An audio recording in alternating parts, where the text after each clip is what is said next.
Today, we're going to be sitting down with one of the godfathers of sneaker YouTube. We're going to be joined by Giancarlo, otherwise known as Blazendary. He's one of the biggest sneaker YouTubers on the internet. He amassed over 1.5 million followers. His highest viewed video on YouTube has over 13 million views from 7 years ago. He's a crazy big hype beast, and now he's kind of changed his path, and he's onto some new stuff. So it's going to be fun to chat with him today. Yep. Sit back, relax, and enjoy this episode of the Beyond Kicks podcast.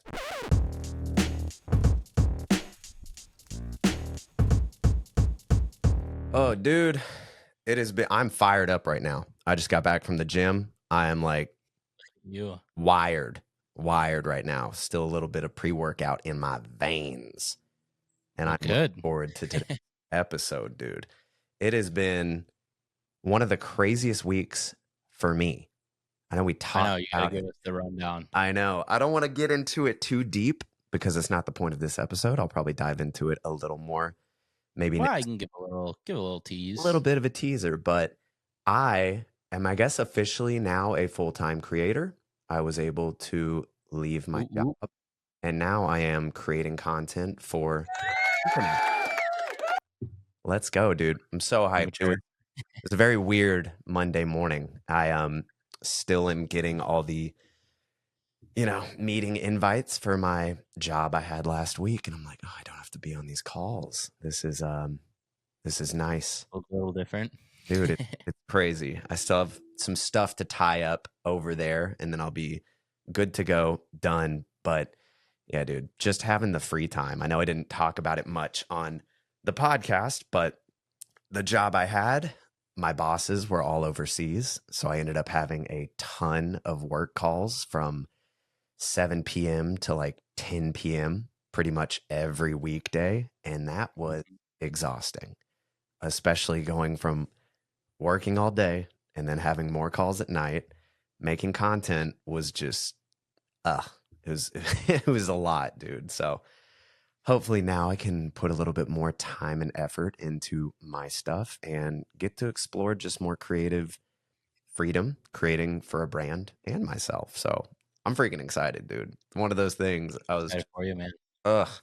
Reflecting on it over the weekend. It's like, damn, I've been making content for like 4 years, 3 years, 4 years now. I don't even know. Feels quick, doesn't it? It's like, same with you. It's like, oh, I guess this is kind of like, this is where it all ends up right now. And it's just freaking sick. We get to do what we love, and it's amazing. So super happy, super blessed. Thank you, everybody who has been supporting me over the past few years. It's on to the next step. We'll see where we go from here, but looking forward to it, man. But how's your week been? I know it's been good. We're recording, so it's like so there's not a.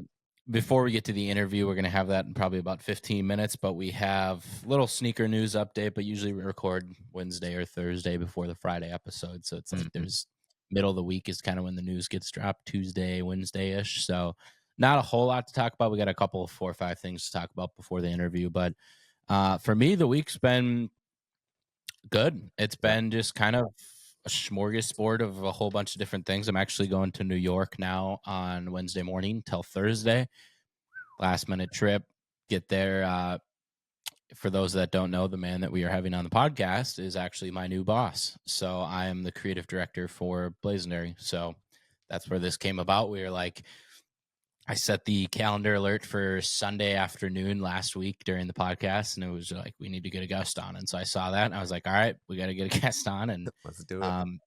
Little last minute, but we got it to work. And so I held my promise on getting a guest. So exactly, I'm proud of that, which is good. But now we got to get a little more planned out for the next couple of weeks, which is we'll make it work. Luckily, this one you have a pretty good rapport with and relationship. So I do. Yep. Throw it in. I do. So exactly. Yeah. And he's believe it or not, he's never done a podcast. So this will be, I just got off FaceTime with him before we hopped on, and he's pretty excited about it. So it should be fun. And I got a lot of fun questions about it, but so I'm going to New York Wednesday. He actually just got a new house. And so we're going to film kind of an empty house tour, and it's going to be moving and stuff. So get some warehouse stuff, and then planning, just been booking trips. Next Wednesday, I'm going to Vegas for almost a week. I'm going to play in a golf tournament with my dad until from Thursday, Friday, Saturday, and then meeting up with Jordan Diab, we've had on the podcast, and we're going to ComplexCon on Sunday. So Let's go. pretty excited about that. That's Yeah. good. That'll be exciting. Yeah. And then that Friday when I get back, we're doing the final hat drop of the year. So figuring that out with Daniel. We got some pretty cool ones. I can't really tease it yet. We're gonna wait about another week to tease them once people get them in hand and stuff and do an announcement for them. But very excited about that. I've been sitting on those for a couple of months now, and not wearing them's tough because they're super sick. So pretty excited about that. That'll be the last drop of the year, and we may do some stuff next year, but it's kind of up in the air yet. So if you've been wanting a Winona Kicks Daniel Liu hat, this is probably the last chance for a while. And he's actually got he's just started working with the NHL team, the San Jose Sharks, and he's told me about a couple other cool things in the pipeline. So he's going big time. So it's been cool to say that I've been a part of it. So it's been I remember when you fun. started working with him, and he didn't have near as many followers, obviously, as he has now. And it's just crazy to see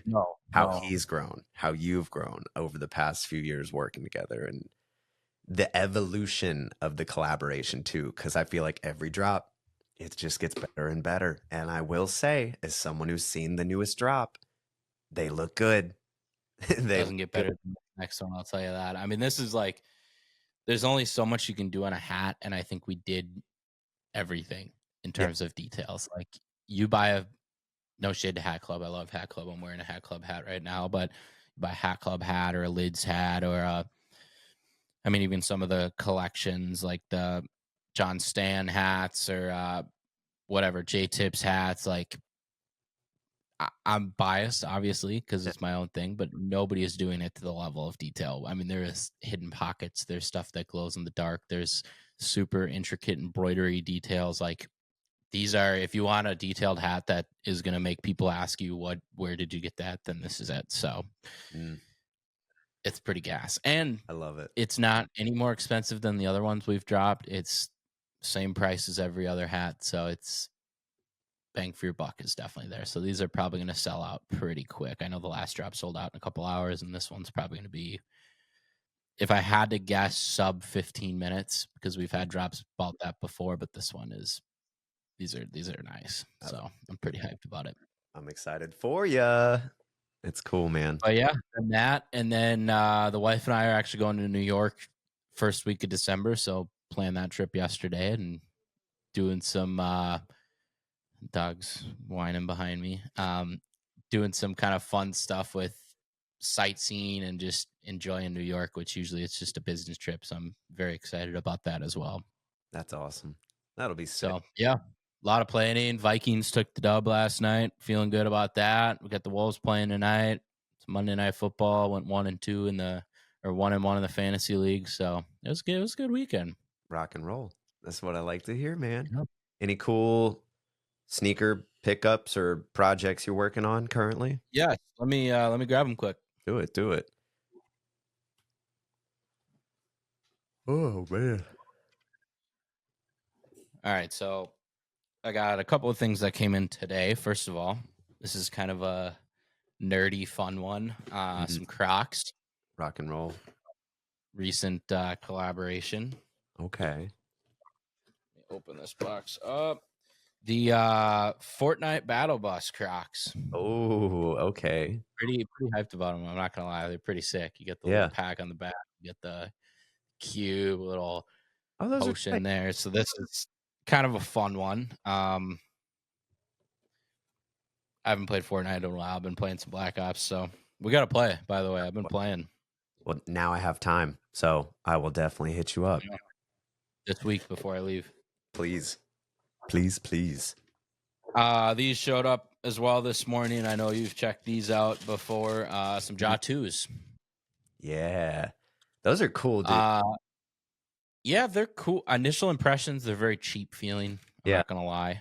A lot of detail, but the material, like the side panel, is pretty cheap. It's very light. The outsole tread, I'm not a huge fan of. Coming out as a basketball player, and so yeah, I'm gonna be testing these on the court. We got kind of a new series that I'm starting up, so excited about that. But not high hopes for them, honestly.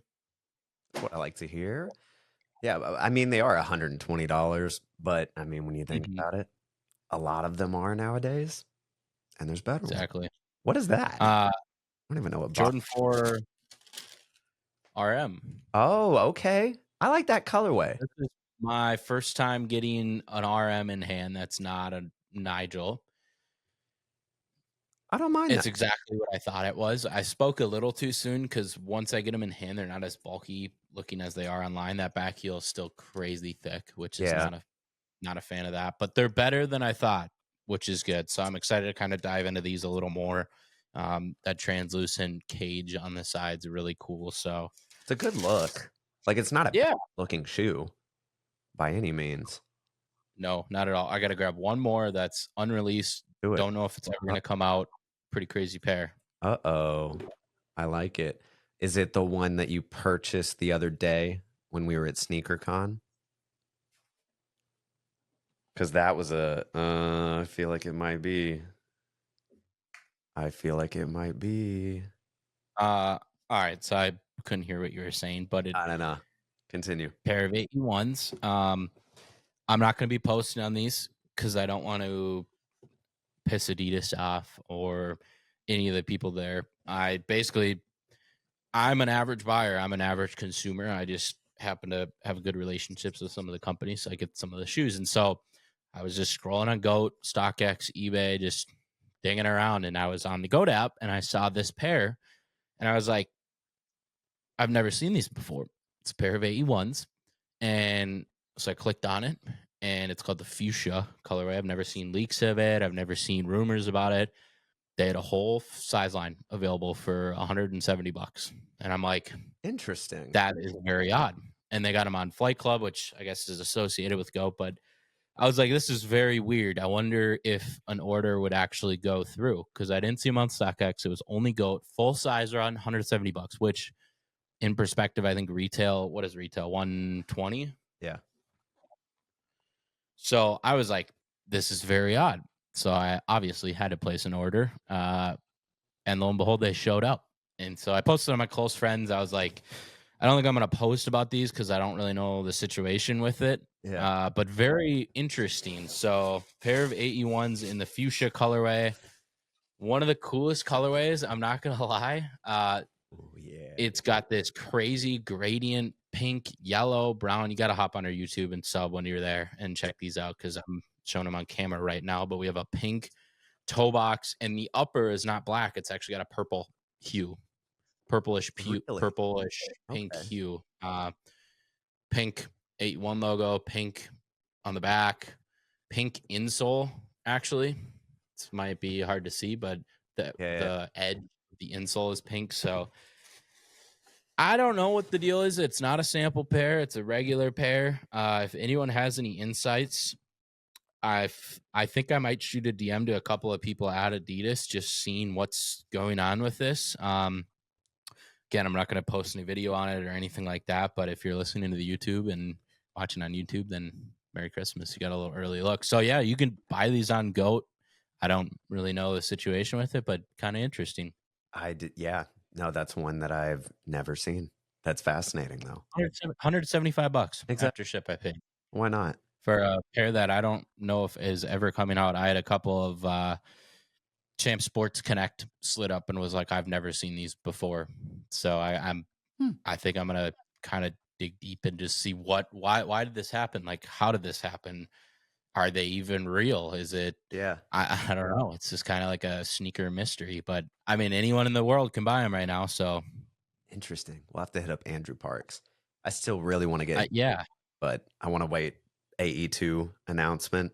Feel like that'll be the time. So could do that. if we don't Could have do an that. answer before then, we'll have to ask him. But that's True. sick, dude. True. Yeah, it's.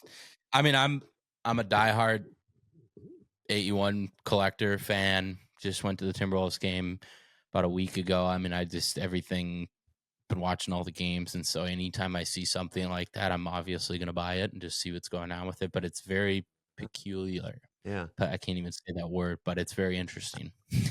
We get the idea. But no, those So yeah, just kind of an interesting week of pickups. What about you?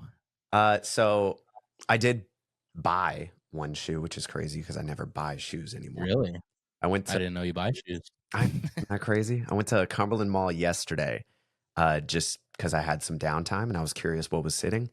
So much is sitting, dude. Basketball shoes wise, like they finally have Antikai ones at like where was it? DTLR, which was I saw them at Foot Locker a couple weeks ago. that blew my mind because I was like, I've never seen these like Very interesting. in the retail space, and I thought it was really cool. But DTLR had so many basketball shoes. They had every recent colorway of the Ja 2, the ones you showed, the purple pair, Mhm.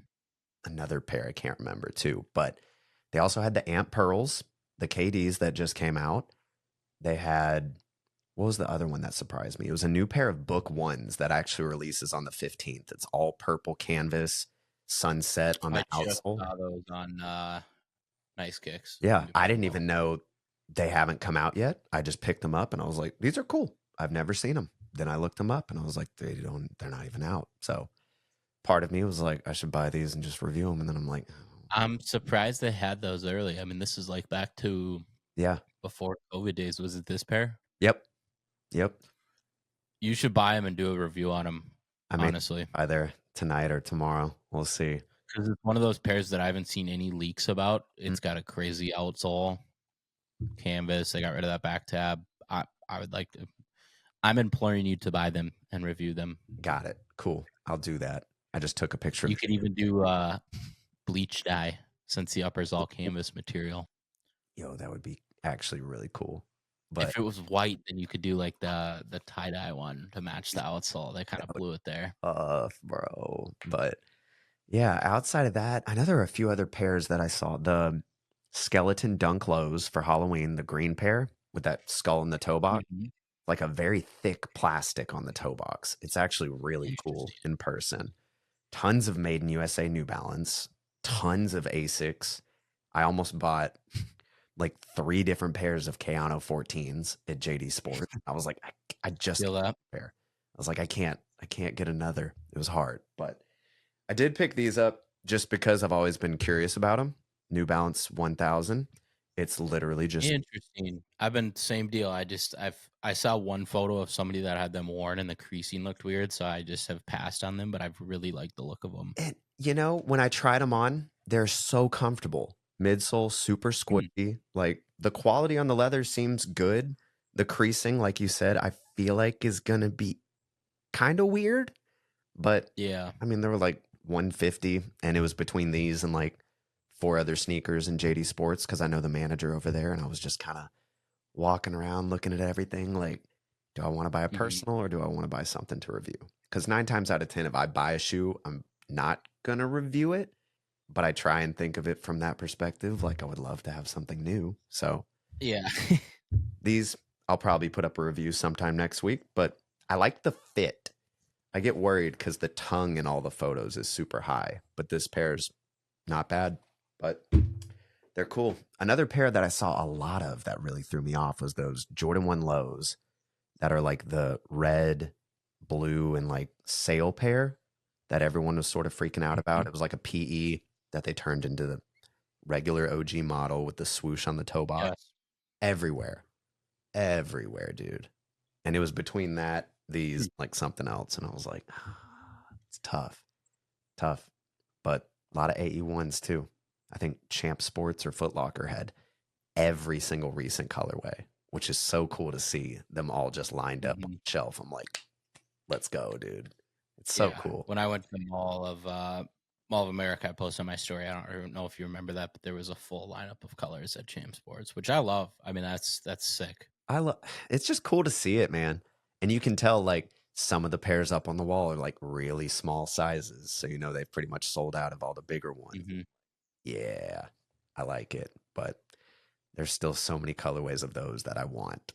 But I'm like, Oh yeah. I want that lime green pair so bad. And that was the other one. I want the all gray lows. I don't know if you've seen those. Yeah. Like there's just so many cool colorways. See, now I need to like Yes. set an alarm on my phone for later today to go get those book ones. You should definitely review those. That would be a good one. I think so. And they like Um, quality look good. Nothing crazy. What'd you say? Said the quality looked good too. Nothing crazy, but Yeah, I mean, GR hoop shoe. I mean, I guess not a GR, but GR signature shoe. mm. And they had so many like Teddy Santis made in USA New Balances too. And those I hate seeing in person because I want them every time, but I don't want $230. Like they had that Yeah, purple funny. 993 that I've been eyeballing forever, and I'm like, "Ooh, I don't need this, but I want it." Hmm. It's hard, dude. That's why I can't go to the mall anymore. Can't buy them all. It's exhausting. But do we want to just browse through some sneaker news, or Yeah, I got a couple of things pulled up here. One of them that's pretty fun that's coming out soon. Jumping into some news here. those I are don't know if my wife and I are just different, but we've been watching all the old Scooby Doo okay? episodes on HBO Max. We've seen a ton of them.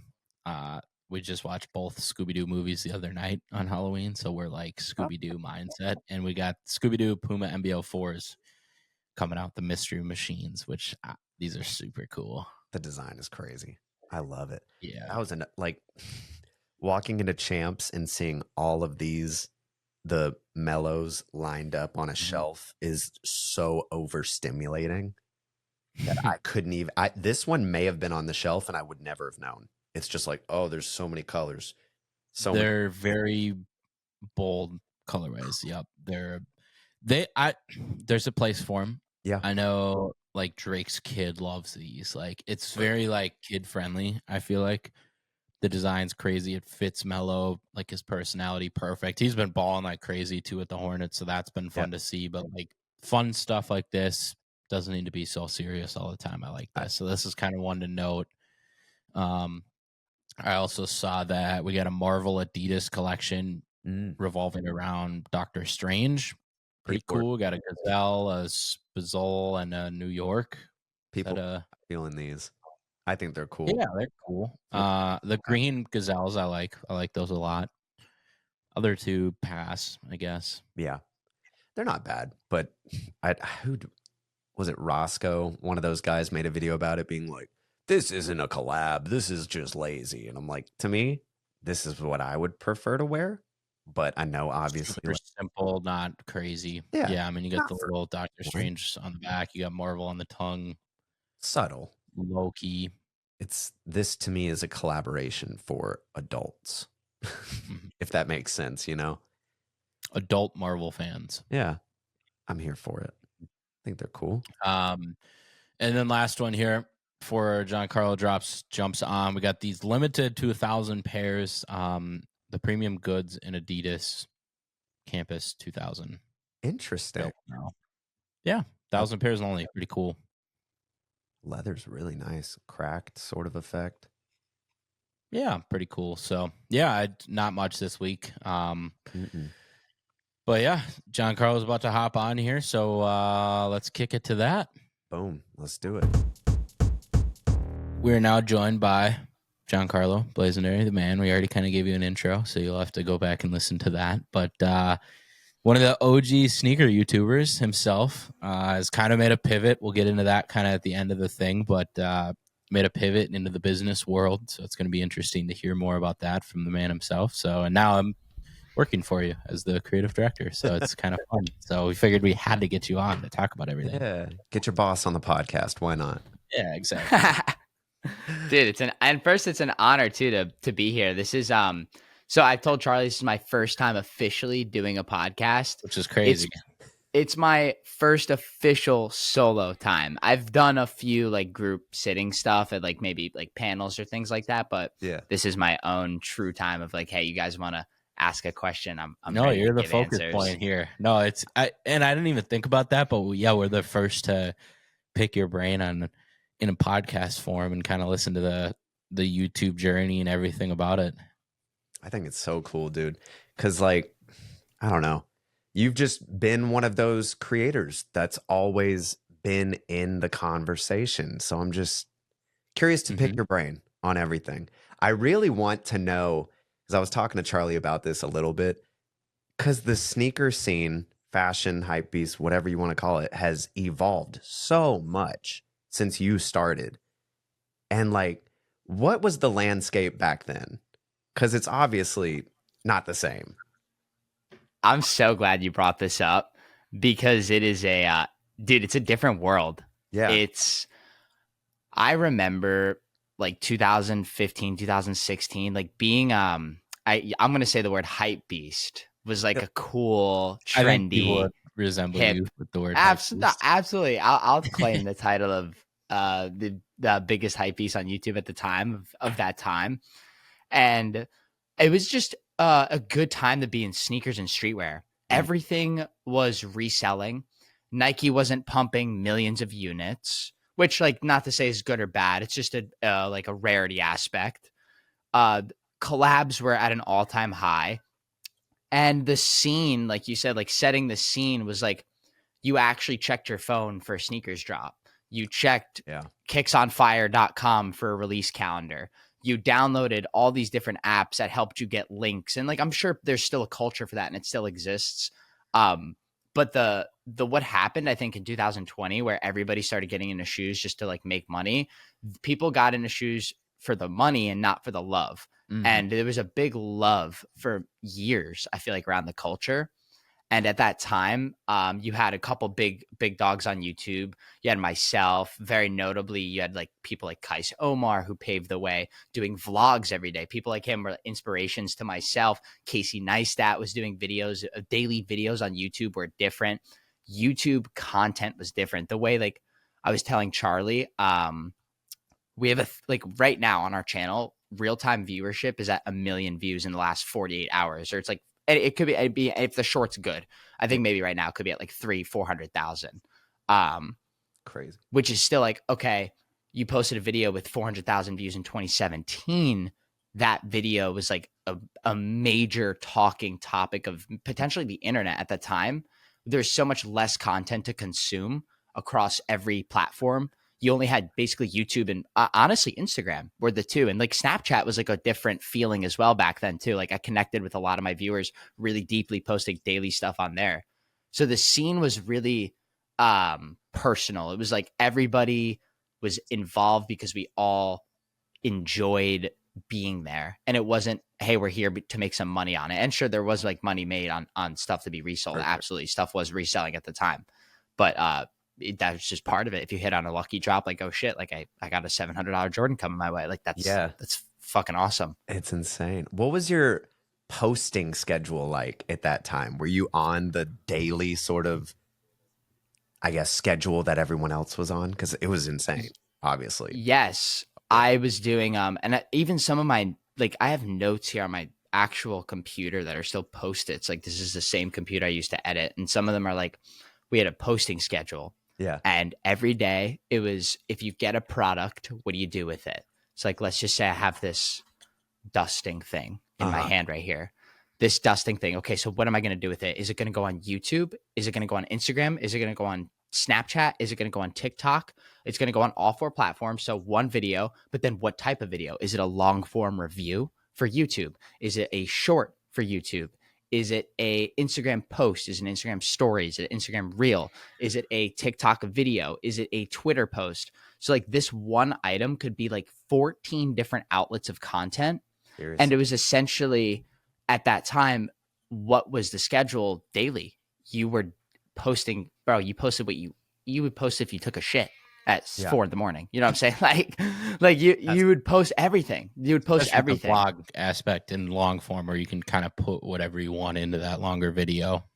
It's just, which is very different from short form videos where it's all very attention based. And there's an objective in the video, or there's a very defined subject versus just kind of banter.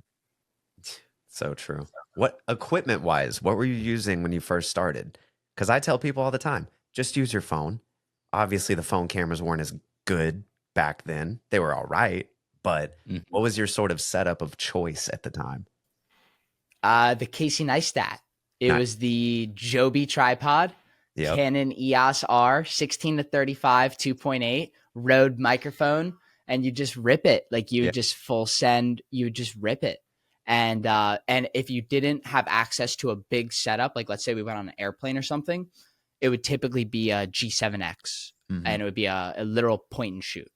And I think maybe that's the Casey Neistat speaking out of me. I feel like from all his influence, but it's really true. And that I have many setups. Even Charlie's like, bro, you're not even in 4K. I'm like, bro, there was no 4K back then. The video like, he just put out was the first 4K video he's ever put out, which is crazy. Ever. If you go on YouTube and sort by quality, it's the only video in 4K. Which is wild. That's fascinating. Now you have this cinema line dude at your fingertips that can just make it look like a movie. Isn't that like, how things have changed? How does podcast work? Because I want to ask you guys questions.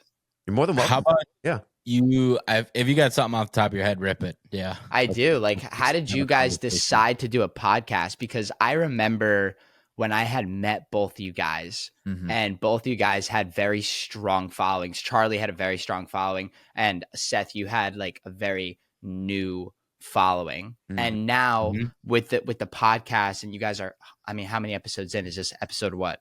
We're getting close to 190 something. Yep. Like what was the starting point of like, hey, like let's do this thing and like stay consistent with it? Because something about YouTube and all that was consistency. So I'm drawn to consistency and that aspect of who or what is driving you guys to continue this. And so I would love to know, because I would love to just understand your brains on like what started it like, all those years ago. Yeah. I mean, it was, I don't really know. I know Seth and I just kind of hit it off. We only met once at SneakerCon Atlanta, like 3 years ago or so, maybe even 4 years ago. I don't really remember, but you as well. Both of you, I think, was that SneakerCon. Yeah. Yep. Crazy. Yep. And we just, I mean, it was the classic exchange DMs, never met in person. And then we met in person and just kind of hit it off. And I know that I wanted to start a podcast, whether it was with other people or Seth, and it was just an outlet to talk about shoes and kind of what we're doing in our life in the content space and everything like that outside of short form video. Because I didn't want to get into vlogs. I didn't want to do that podcast I've always listened to when I'm driving long distances and stuff like that. So then it was a game of who do I click with the most and who's going to go long term? Because I don't know what the stat is, but like 98% of podcasts don't make it past 10 episodes or something like that. And it's like that wasn't an option. Like we had to go long term. Like you can't just do a few episodes, make a bag, get out of it, get your like fix. Like it doesn't work like that in the podcast space. I mean, it's a really long burn, even if you're doing clips every day and stuff like that. So it was like, I mean, isn't Joe Rogan on like episode like 2,200? Yeah. I mean, it's a long burn, and it's something where it was like, who do I see that's actually going to be in the space still in a couple of years? Because at the beginning when I started, it was TikTok, COVID, like people were just hopping on it, made a video and you went viral. And then it was like, all right, like now I'm like doing this thing. And it was like, I saw people fall off, quit, and like still do. And so it's like, all right, now who do I think I vibe with that is actually going to be doing it long term? Because otherwise the whole thing falls apart. And it's just like, all right, Seth, like, so that's my kind of view on it. Seth, what's your take on it? I mean, it's definitely similar. I remember the day we sort of decided that was the route we wanted to take is because for some reason that whole week or 2 week prior, I was dead focused on starting a podcast. Kind of same with you. I didn't know who I wanted it to be with. I knew I also didn't have like a huge following at the time. So I was like, cool. I'm kind of already in the mental space of this is going to be a long burn thing. It's going to take a long time. You know, I mean, we're on what, 2 years now? Yeah. Which is over insane. 2 years. And it's like, I just kind of already had that in my head. And I was like going through the people I knew in the sneaker space, which wasn't many at the time. And I was like, whose content do I like? Because I don't want to align myself with someone that I think is kind of corny or I don't really like actually consuming their content. And Charlie was the first one that came to mind. And I was like, if he's down, I remember talking about this, my girlfriend, and we were like, I was like, I feel like I could do a good podcast with Charlie. And she was like, I mean, if he's down, I think that would be really good. So yeah, it's been fun. Yeah. Just have a long form out. I watch both of your guys' content. Appreciate a that. lot. Yeah. I've especially now, like, dude, the year intro, I sent it to Charlie the other day. I'm Or he like, sends me it all the time. people are bar for bar copying the I'm Seth, and this Crazy. is the new. This is a wooden sword, and I'm gonna show you why you need it right now. Like, and it's like, bro, like that is such a like you're very captivating vocals, and it's like that type of consistency. Just to come that word again, you've been consistent with that for so many videos now. It's like, I just want to see what you're gonna say, bro. Like, it's like I just watched the video just to fucking watch and just like just to see.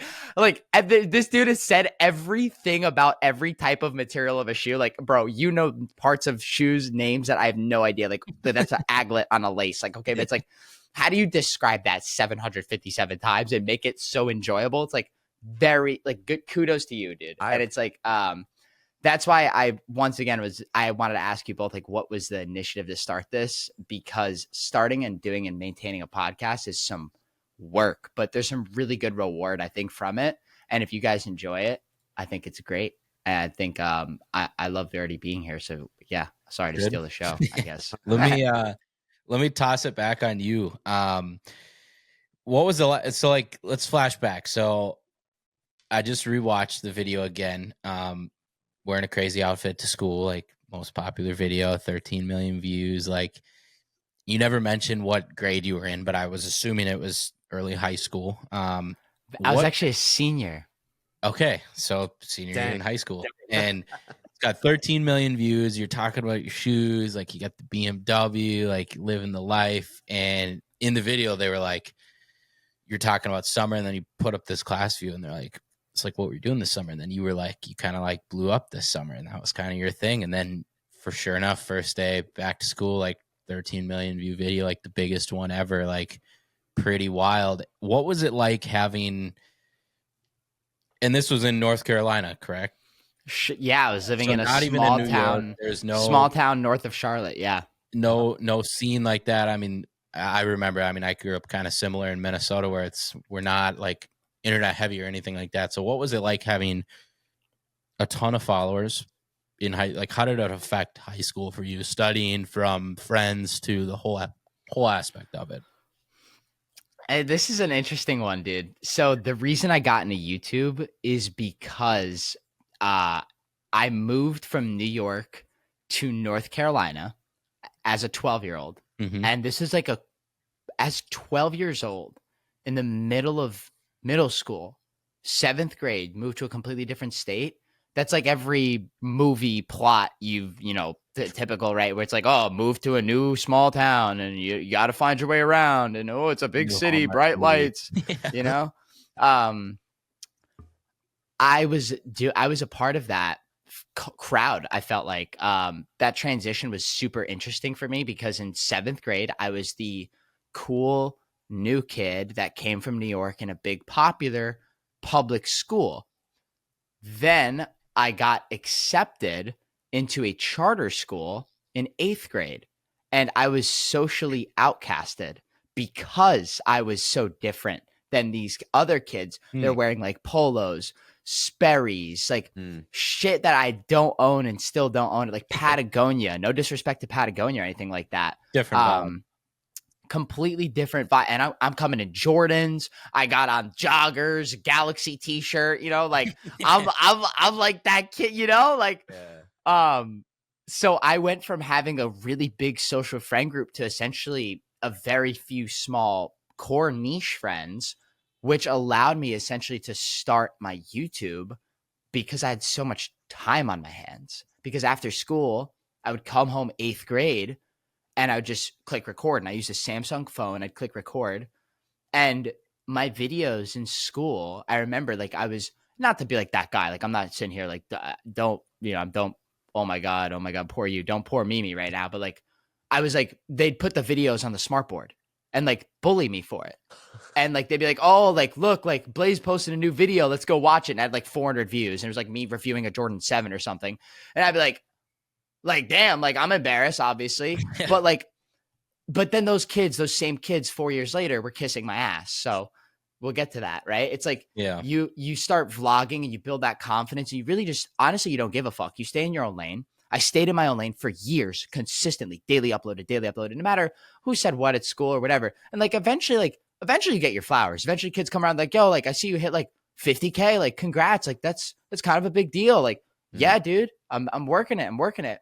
And I was doing this consistently, going and traveling to SneakerCon every weekend for many years. And so all my teachers knew, like I'd be out of town, but I always made my assignments. I took AP courses. I took honors courses. I took math advanced courses. So I had a 4.1 when I graduated. So I wasn't like missing tests or anything like that. Like, unfortunately for most people, you don't have the retention power to like immediately get something, learn it, and then dump it. That was my skill. Learn it, dump it, learn it, dump it. So I was just constantly learning and dumping the knowledge I was getting from school, which allowed me to continue effortlessly posting content. I feel like people make school this whole, well, I'm in school, I got to focus. Like, bro, just if you're going to do it, just fucking do it. I don't know if you can curse. I'm sorry. Oh, yeah. You can. And I did it. I continued posting. I remember junior year, I got my first car. Everybody pulled up in like their parents' car or whatever. And I bought myself my own BMW off my YouTube AdSense. And then it was like real for kids. Like eventually you gain consciousness at some level and kids got conscious at that level. And they're like, oh shit, this kid's going to go somewhere. Wait a second. Yeah. He's doing it. Yeah. It was then that summer after junior year, I got my braces off. And as I was like 16 years old as a junior, I graduated at 17. So not even 18 when I graduated. As a junior, I started vlogging at school. I was just like, fuck it. Like, what do I have to lose? Like, my principal's a cool guy.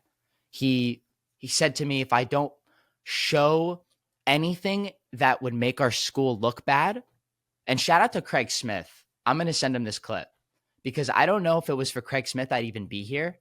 He let me record all the time, whatever I wanted, as long as it was okay. So like if we were at lunch, I recorded Very unusual for a school situation. Very unusual at this time in 2016. Yeah. Very unusual. He was a very supportive principal. He's like a younger principal. He was a new principal. So I bet you he wanted to make a good impression. Like, yeah, like if he's not like showing crazy stuff, like what is he doing? Like he's buying Supreme at lunch. Okay. Yeah. What's that? Like my lunch happened to fall right at the Supreme drop time. So at 11 a.m., me and all of my buddies would be sitting there. I'd be recording, trying to get the drop. One of my most famous videos is buying Supreme in the bathroom because it was like 11:06 and I was still trying to check out. That could have been the most borderline, like, hey, don't do that. But I still never got in trouble for it because I never pushed buttons where I shouldn't have. And by the time some of those videos got traction and summer hit from junior year, I can look on a YouTube trend chart or something where it's like day over day, the subs went from like 150 to like 300 in like 2 to 3 weeks. So I was like, okay, like things are going well. When your YouTube channel does 157,000 subscriber gain in like 4 days, shit hits crazy levels at that point. That was when I said, fuck it. I'm a senior. I don't really care. Like, not like I don't care in a bad way. I don't care like about what people think about me. I'm going to just go to school. Like I'm going to wear the dopest outfit I can. And I'm going to go to school and get people's reactions. Like you haven't seen me all summer. What have I been up to? I've been traveling the world doing all this cool stuff now with the YouTube's going well. And I got everybody on camera, every class, everybody, even the girl I was dating at the time, put all of it in a vlog, uploaded it, woke up the next morning, like 2 million views. I was like, what? Like 3 million, 4 million. I was getting phone calls left and right. This was at the time, like Jake Paul was really popular. So Jake Paul's agency, WME, it was like public, I'm sure.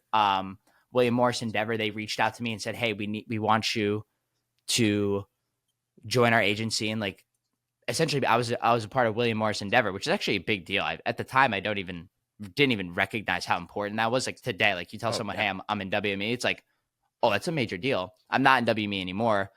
But, you know, it just things obviously went different for me in my career path now. Yeah. And this is a very long-winded story, but moral of it is like my college essay when I was writing like oh, like you want to go to college and like this, that. And I'm like sitting here writing, like I'm doing YouTube. I'm going to record my experience at school if I go. Like I had a NYU scholarship, a PACE scholarship I could have taken up on and like taken seriously. And I never went to college, and I wrote out the rest of the year.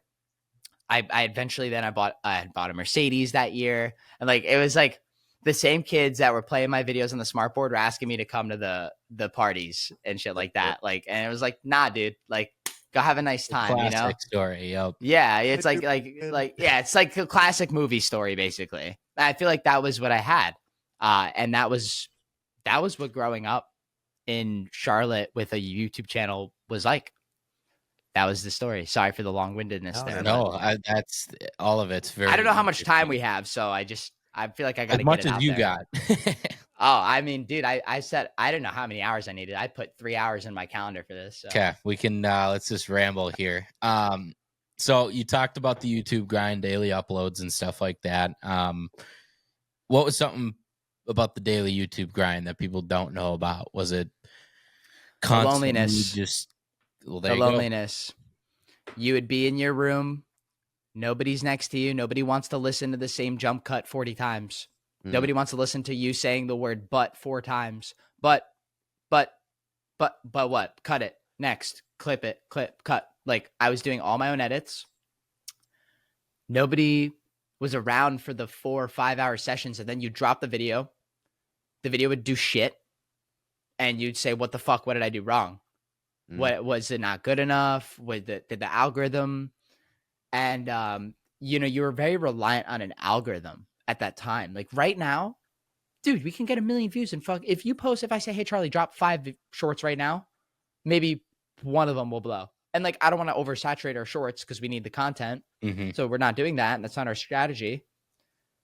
But back then, if you needed to post a video and you needed 1 million views, you had to make it 1 million view video. And if that thing was not top in your previous video, Mr. Beast has said it before, you mentally like it's like a roadblock. It's like, okay, like something didn't work there, but then you try and find workarounds. So every video just starts getting crazier and crazier. So then it goes from, okay, I'm buying $100 pair of shoes to $1,000 pair. Okay, then I'm going from $1,000 pair to buying 10K at Gucci. But this is what also people don't know is those videos would then garner the revenue that you'd spend. And typically a lot of times you'd either sell it or you part ways with it. I just kept hoarding the shit, dude. Yeah. I still have some of those pieces. No, I know. From 2017. And so and I think there's a great reward from it, obviously, but the main part of it is like it's a very lonely road to the top there. If you want to make it, and like Charlie, I'm blessed to have you as my guy now that does all that work. Bro, I know what it's like to sit there and chomp footage for 6-7 hours. You're done, bro. You just want to close it and go move on to the next part of your day. Yep. We were talking about that. I think, was it last week prior? Because we were doing a Q&A with some of the listeners and they were like, what is the worst part of your job? We were just like, oh, I'm assuming that means, content creation. And it's like those late nights, long hours when you're alone. I have grown to find them a little more relaxing now. But dude, for the first 2 years, it's like, oh my God, like this is literally just me alone in this room. I may have like a YouTube video on my other monitor. And I'm just chopping away for hours for one little 1-minute video that'll get posted maybe tomorrow, maybe the next day. And then the next day, exact same thing. And it's like, it's a lot. Yeah, once it's posted, you forget about it. It's the same thing where you were talking in school where it's like, remember it, dump it. Done. Like same thing with the content. Yeah. But as far as the daily vlog goes, I know you mentioned Casey Neistat. At the time, was he the one that really inspired you to take the leap to daily?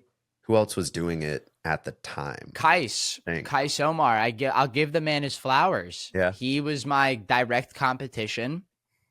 And I really enjoyed having someone it was Battle of the Coasts. It was like, I was East Coast. He was West Coast.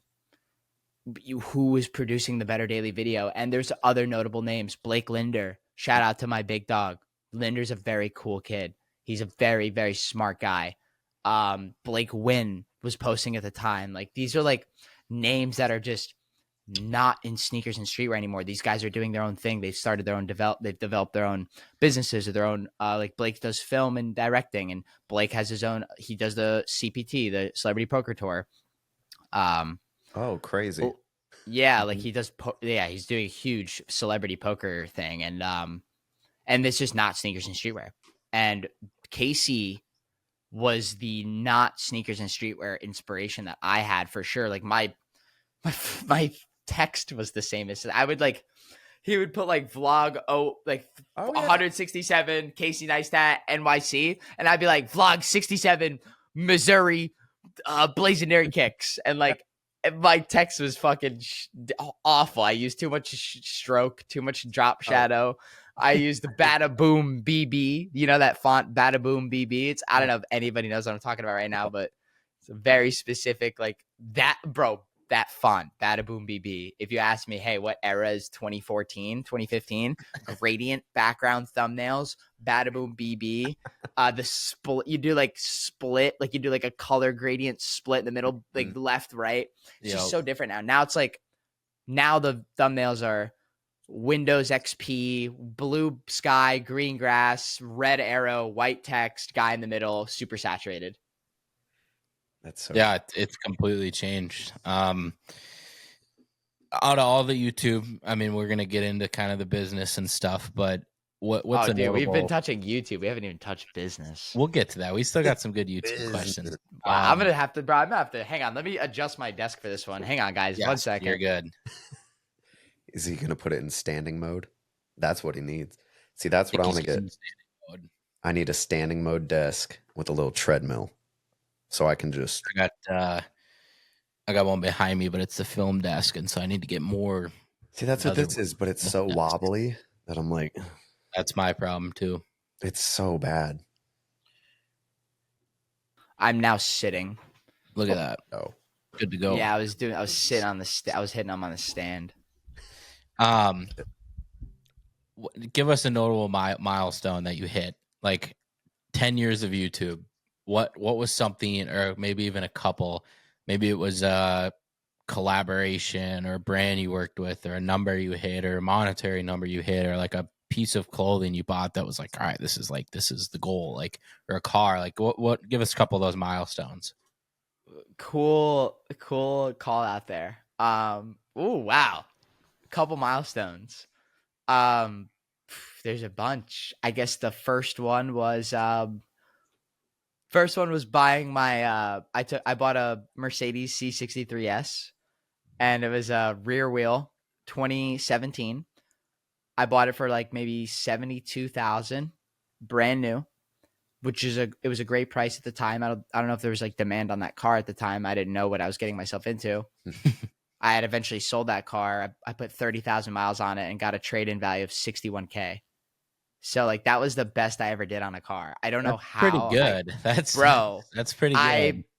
I have proof of that too, because I showed it in my video when I traded it for a G-Wagon. Now that would be you'd get 30 for it. Trade-in with 30,000 miles. Yeah, it's at 45K for sure, but easy. Yeah, I mean I had the S trim, so there's definitely there's levels to the AMG packages, but for sure, like that car depreciated. So buying that, taking it to prom, and pulling up in school the next day. That was like it was like that's crazy. Oh shit! Like it was like, wait, out of the school lot, there's like a nice brand new AMG, like nice color, red interior. That you bought. That's the notable I bought it. You bought it. Very much so. Yeah. And a lot of people, and bro, a lot of people think the common misconception of, at least maybe for me and maybe others, I think this is popular, just to call out, hey, you're a rich kid, or hey, you're a mommy and daddy's money kid. I would like to call out to all the fellow content creators out there that got their own bag on their own. Kudos to you, and don't listen to those people that think you got handed $1 bajillion, because I'll guarantee you right now, not one of us would be working as hard as we are if we were handed that money or had it already. Facts. Mm-hmm.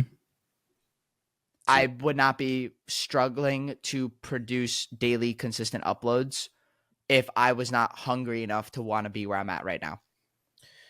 Plus, if there's no big payoff for doing it or anything like that, or even a hope of that, then it's like, why do this? Like, you're not going to just produce media and entertainment for other people just for no reason. And that was something that people thought was like, oh, like he had all this money handed to him, and every dollar I ever made came from a AdSense or or a brand deal or now Yeah, the we whatnot. know very well. Yeah, and it was so to buy it on your own and to continue making content around that vehicle, and then another notable moment was a car transformation. I had a BMW. People were waiting years for this video. I started filming it in 2016 and it was posted in 2020.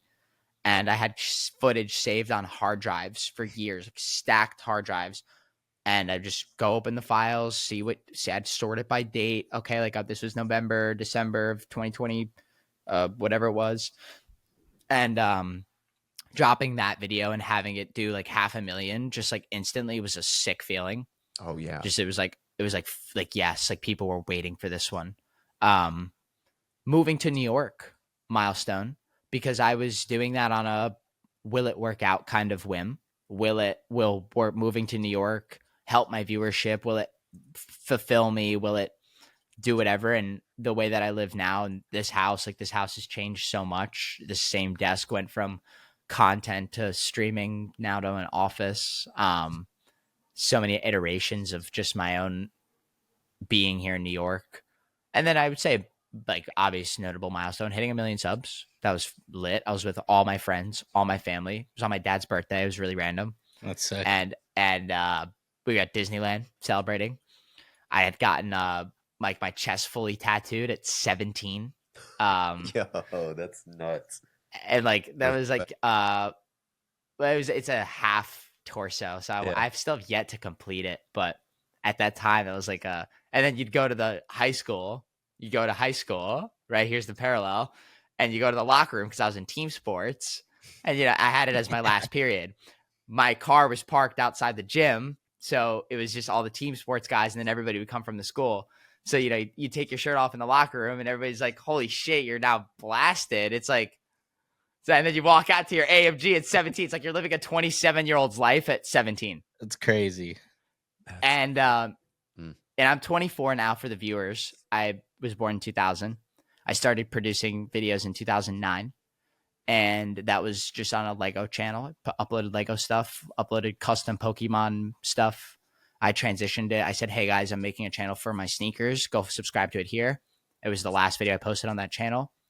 And I ran with it from 2014 and on the Blazendary channel that is today.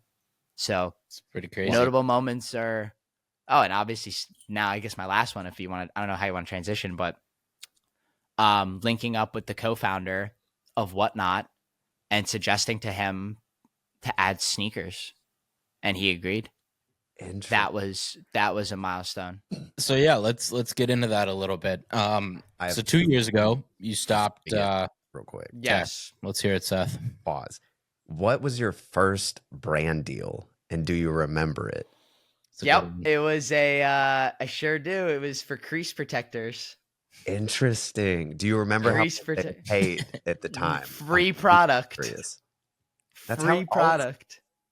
And that's what I tell a lot of creators. I'm like, dude, if you can get the free product, do it. Leverage it. Because eventually that one could turn into, hey, we're going to pay you. Like my microphone setup. Yeah. I don't know. You guys have a sponsor, so I'm not going to, say what mine is, but with enough free work, you get the payout. And I got a brand deal and a whole bunch of dope gear eventually. Yeah. And I encourage creators to take the free shit. And you do enough for free, you get paid. That's the saying. It's still 100%. Evident. Yeah, you got to show your value. Yeah. And if you make the video like they paid you, people are going to notice. And other brands are going to be like, yo, I saw what you did for XYZ. We would love to pay you to do this. What's your rate? And then you're like, my rate?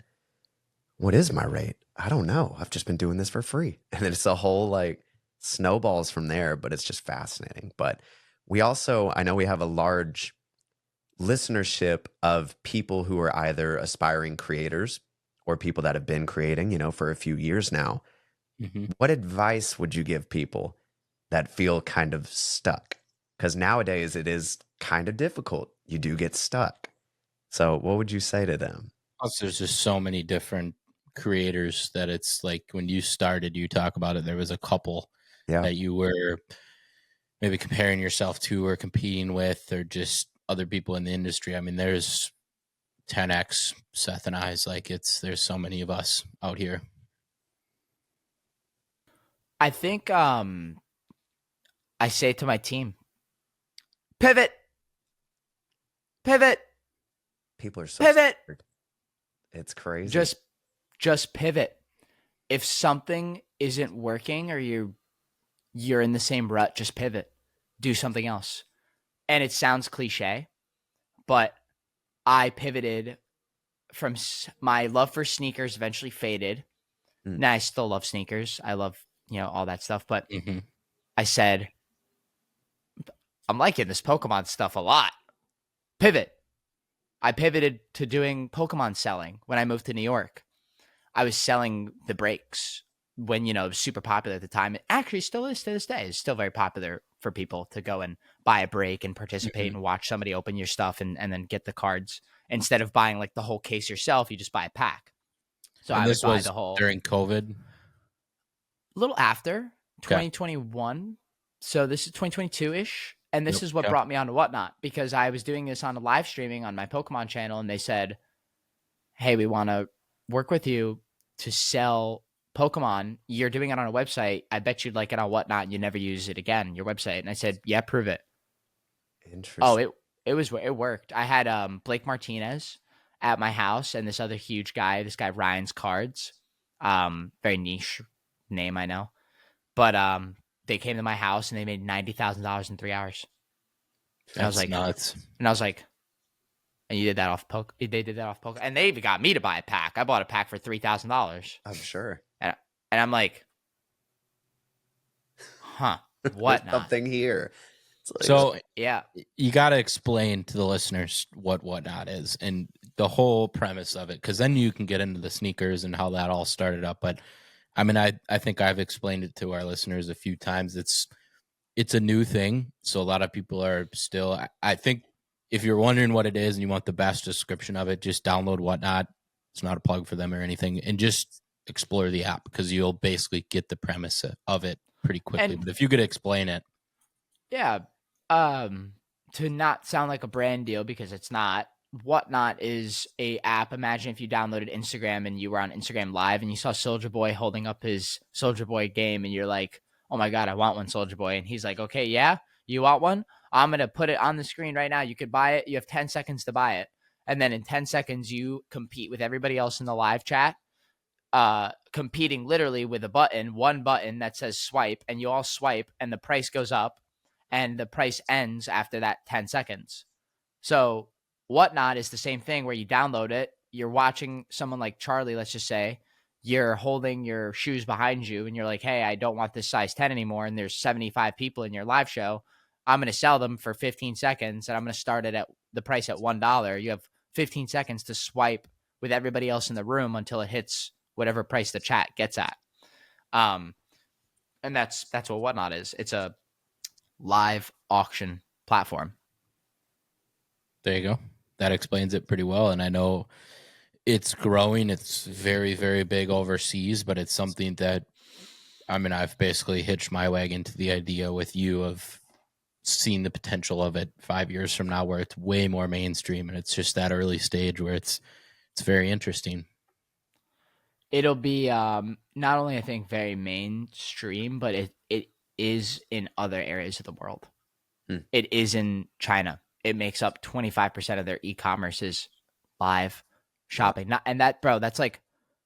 That's up against like statistics of people walking to a mall, people ordering online, 100%. people ordering on Amazon, people, whatever it is, communities, trade shows. Like 25% of China's e-commerce is live shopping. And it's like, that's mind blowing. What the fuck? Because think about how many people China have. Yeah. Oh, that was my first thought. Billions. I was like, billions. Yeah. I mean, it's an interesting thing. Somebody over there in 90 seconds, the record I think right now is somebody in 90 seconds made like $3.5 million just selling something. Doesn't even make sense. Like, bro, but think about that. Like, really think about like watching $3.5 million in 90 seconds like come up in your your feed because you have that many people watching and you're just selling one product, holding it on the screen. There's a buy button. So That's nuts. we're early. We're YouTube 100%. 2015 with Whatnot right now.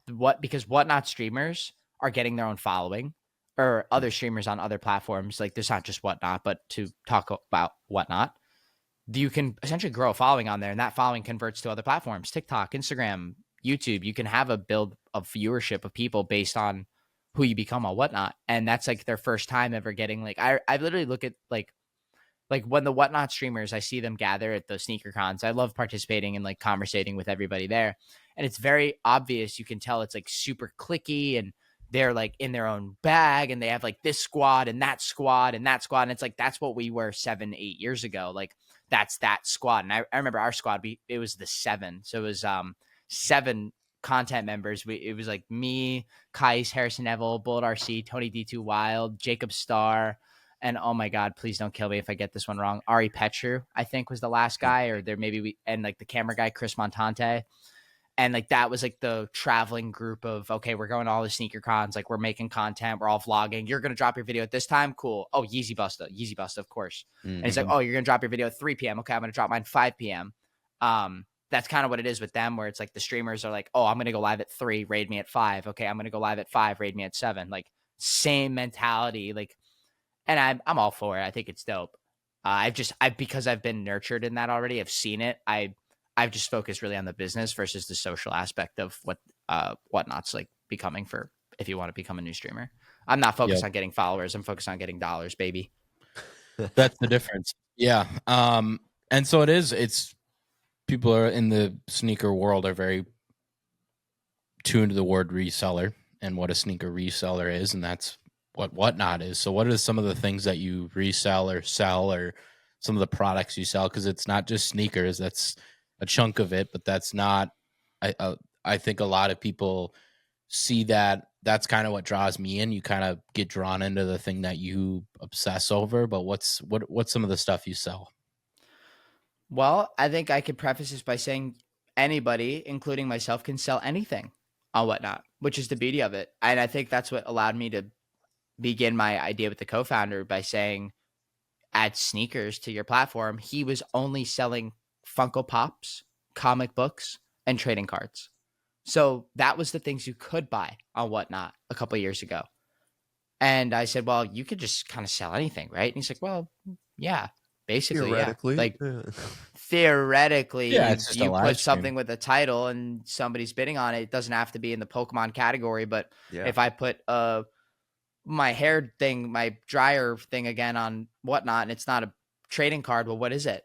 But you could buy it still. So that idea kind of opened up the doors of what you could do on Whatnot. So I personally started selling Pokemon cards on Whatnot. Then I transitioned to selling sneakers. After sneakers came all the other stuff. You realized, oh my God, you could make money on this stuff. Buying clothing. So like if you buy clothes from 2021, that's all. I'm giving free game right now, so you're welcome, listeners. But if you buy like the clothing from 2021, Neiman Marcus, Nordstrom, Saks Fifth, these places, just regular outlet stores, they need to get the new 2024 stuff in or the 2023 stuff in. So it has to get sold and it has to get put somewhere. Somebody has to buy it. Mm-hmm. So then you can start buying closeout deals on clothing. And so like the brand Market started becoming really popular. So I started selling this one brand Market. Like they went from Chinatown Market just to the name Market. And so they had all this Chinatown stuff still that they couldn't sell because they rebranded, but we could because it's just wholesale deals. Yeah. So then I started selling clothes. And then it went from clothes to accessories. And then the accessories turned into designer. So then I started selling pre-owned Louis Vuitton, pre-owned Gucci. Oh, how do you know if it's authentic? Well, you don't buy the fakes. You buy the real stuff. You don't buy from a channel that's selling fake. You buy from a channel that's selling authentic goods. And you eventually learn what niches and things sell well. And I've at least, for me personally, you can come on one of my live shows and see exactly what I sell. It's the 3 things I told you: shoes, clothes, and designer. And all those things are very much so very evident across the app for at least the sneakers and streetwear category. But I've sold a couch on Whatnot. I've sold a fireplace on Whatnot. I've sold TVs. I've sold pressure washers. I've sold, dude, I've sold bags of air. Pressure washer. I've sold bags of air. I've sold signed empty candy wrappers. I've sold plastic cups I've drank out of. Like, I've sold the shirt off my back for $457 after a 27-hour stream. Like, on some, like, That's on gross. some, who's buying that one? Yeah, who's buying that one, you know? Now that are just like, well, I need to get rid of all this stuff. Can you just? Yeah, it's actually mad annoying. And if you're one of my boys, I love you, but stop asking me to buy your one single item that you have in your closet, because it's like, if you're not Charlie and it's on a 2016 white cement sample, I don't want your used Jordan 1 mid that you bought for 135, and I'm gonna have to explain to you that the shoe only goes for 20 used. I'm not gonna give you $20 for a shoe you spent 135 on. There's no disrespect. If I sell it, bro, I'll only make $20 if I sell it for 40 after fees. True. Like, okay, am I helping you out? No, because you feel like you wanted me to buy it for 100. That's not my job. I'm not your savior to buy your product at the highest market price. Mm-hmm. True. I'm the guy that you sell it to last. I'm curious, how frequently do you go live on Whatnot? And after you answer that, I would also just love to know what a typical day in the life looks like for you. You're chaotic, let me just tell you. You don't want to know this one. I know it is. That's why I'm like, Charlie lived it. Charlie lived it. Yeah. I'll be living it again here in a couple days. Charlie lived it. Charlie, would you say how many naps were required? It's interesting because I can do it for 24 hours, but then when you roll it over the next day and it's the same thing and it's grind, and then it's late nights, then it starts hitting. So there's some naps involved for sure. Dude, I'll tell you. So my schedule, it depends on the day, man. So I'll wake up. Depends on where I'm waking up. I could be at my house. I could be, with other friends and, escapading around. It's Manhattan, young 24, right? Keeping that in the real grand scheme of things, running a company, when it's time to get real, like Charlie said, it's like you do it every day. So there's no like, hey, I could just kind of fuck off for 3 days. I had a long weekend. I partied all weekend. I'm done. No, if you're not in that office on a Monday with your meeting at 11 a.m., you shit the bed. You're done. You're not showing up that day. So I personally have there's no work-life balance for me. I'm working, and if I'm not working, I'm lifing, which means I'm sleeping or I'm eating or I'm doing a social activity, potentially on a date or doing whatever with a dinner with a coworker or anything, hanging out with Charlie. We're on a call and I'm heating up food, right? But I'm still working, or I'm doing something that's maybe not so. I'm going to sit on the couch and play the new Call of Duty, which I would love to do. But my God, my brother joked with me. He said, gee, if you download Call of Duty, you're going to lose $3 million. And I'm like, yeah, you're right. Yeah, you're right. Yeah. So in all fun and games, you wake up. I'll wake up most days. I'll just give you a realistic day, very realistic day. Wake up around 10:30. I have a meeting at 11, so I'll just quickly get ready, run downstairs to the computer, 11 a.m. meeting, on from 11 to 12, 10-minute break, the 12:15 to another 1:30 meeting. Great. Then I'll get breakfast, actually, around 1:30, 2 o'clock, which is really late for some people. I've told Charlie this before. I'm like, bro, if you want to fucking Uber Eats something, get Uber Eats something. No, your whole schedule is shifted, and you'll get into it towards the end of your day, but keep going. So breakfast is like realistically 1:30. And I haven't, and the transparently, I haven't eaten today. I haven't eaten yet. It's like, that's how it is. Like, I already had 4 meetings before this podcast, and I actually skipped the meeting because I said, hey, I'm actually not going to be able to attend this when I'm going to be on this podcast. Appreciate that. By the way, like I said, which then makes my day a lot freer because that was my last meeting. So from 1 to 3, it's typically get my ass in the warehouse. So I'm going to get in the warehouse around this time, around 3 o'clock. And I'll typically either be, and if it's a Monday, maybe I'll do a 1 o'clock if meetings end up early. Maybe I'll do an early day show. So I'll go at Monday and see what all the employees are doing. If they're, check the progress of stuff, check the orders, incoming, outgoing, maybe meet with one-on-ones with some of the warehouse managers that are in there. Talk with them about products that are coming in, products that are coming out, stuff we have to sell. Hey, gee, you've had these Pumas sitting on the shelf for almost 2 months now. We got to start selling them. Okay, I'm going to sell them today. Like, let's prioritize that. Put them on the shelf. Put them on the ready to go shelf to get them streaming. Then it's typically a warehouse meeting or meeting with the warehouse employees, followed by a stream. So there'll be a day show. So day show will happen. It'll be from 2 to 3 hours length. and we're just selling typically stuff that's like, not to say lower end, but to say more affordable, budget friendly, balling on a budget. You know, the Puma Suede Classic, $75 retail. Yeah. I'm not going to pull that shoe out with 1,000 viewers, but I'll pull it out with 270 for sure. Definitely. Because with 1,000 viewers, you want to pull out Travis Scott Jordan 4s that you could sell on 5 second sudden death and get fair market value for. And like, that's the opportunity to do that stuff. Mm-hmm. So after a day show around 6 o'clock, so from 6 to 9 is typically my dinner. I'll take this amount of time for myself for a few reasons. The first is I'm still on calls. So if you think I leave the warehouse and I'm done working, it's, hey, I got to call back that guy I missed calling on the stream. Like, there's days that Charlie, like this dude, like bro, like we're great friends, but he'll be like, this motherfucker, I can't even get in touch with him. And it's like, bro, I'm not trying to be disrespectful. I have to decline your call because I'm on a 27-minute phone call with this one guy that I can't get off. And then as soon as I'm wrapping it up, like somehow I get a call from another guy at that exact moment. I hit accept, and now I'm again 20, 40 minutes on another call. And it's typically about whether it's deal negotiation or travel plans, or, hey, we have this issue in the warehouse, we need to get a solution, or, hey, we have this thing we want to do, can we get approval?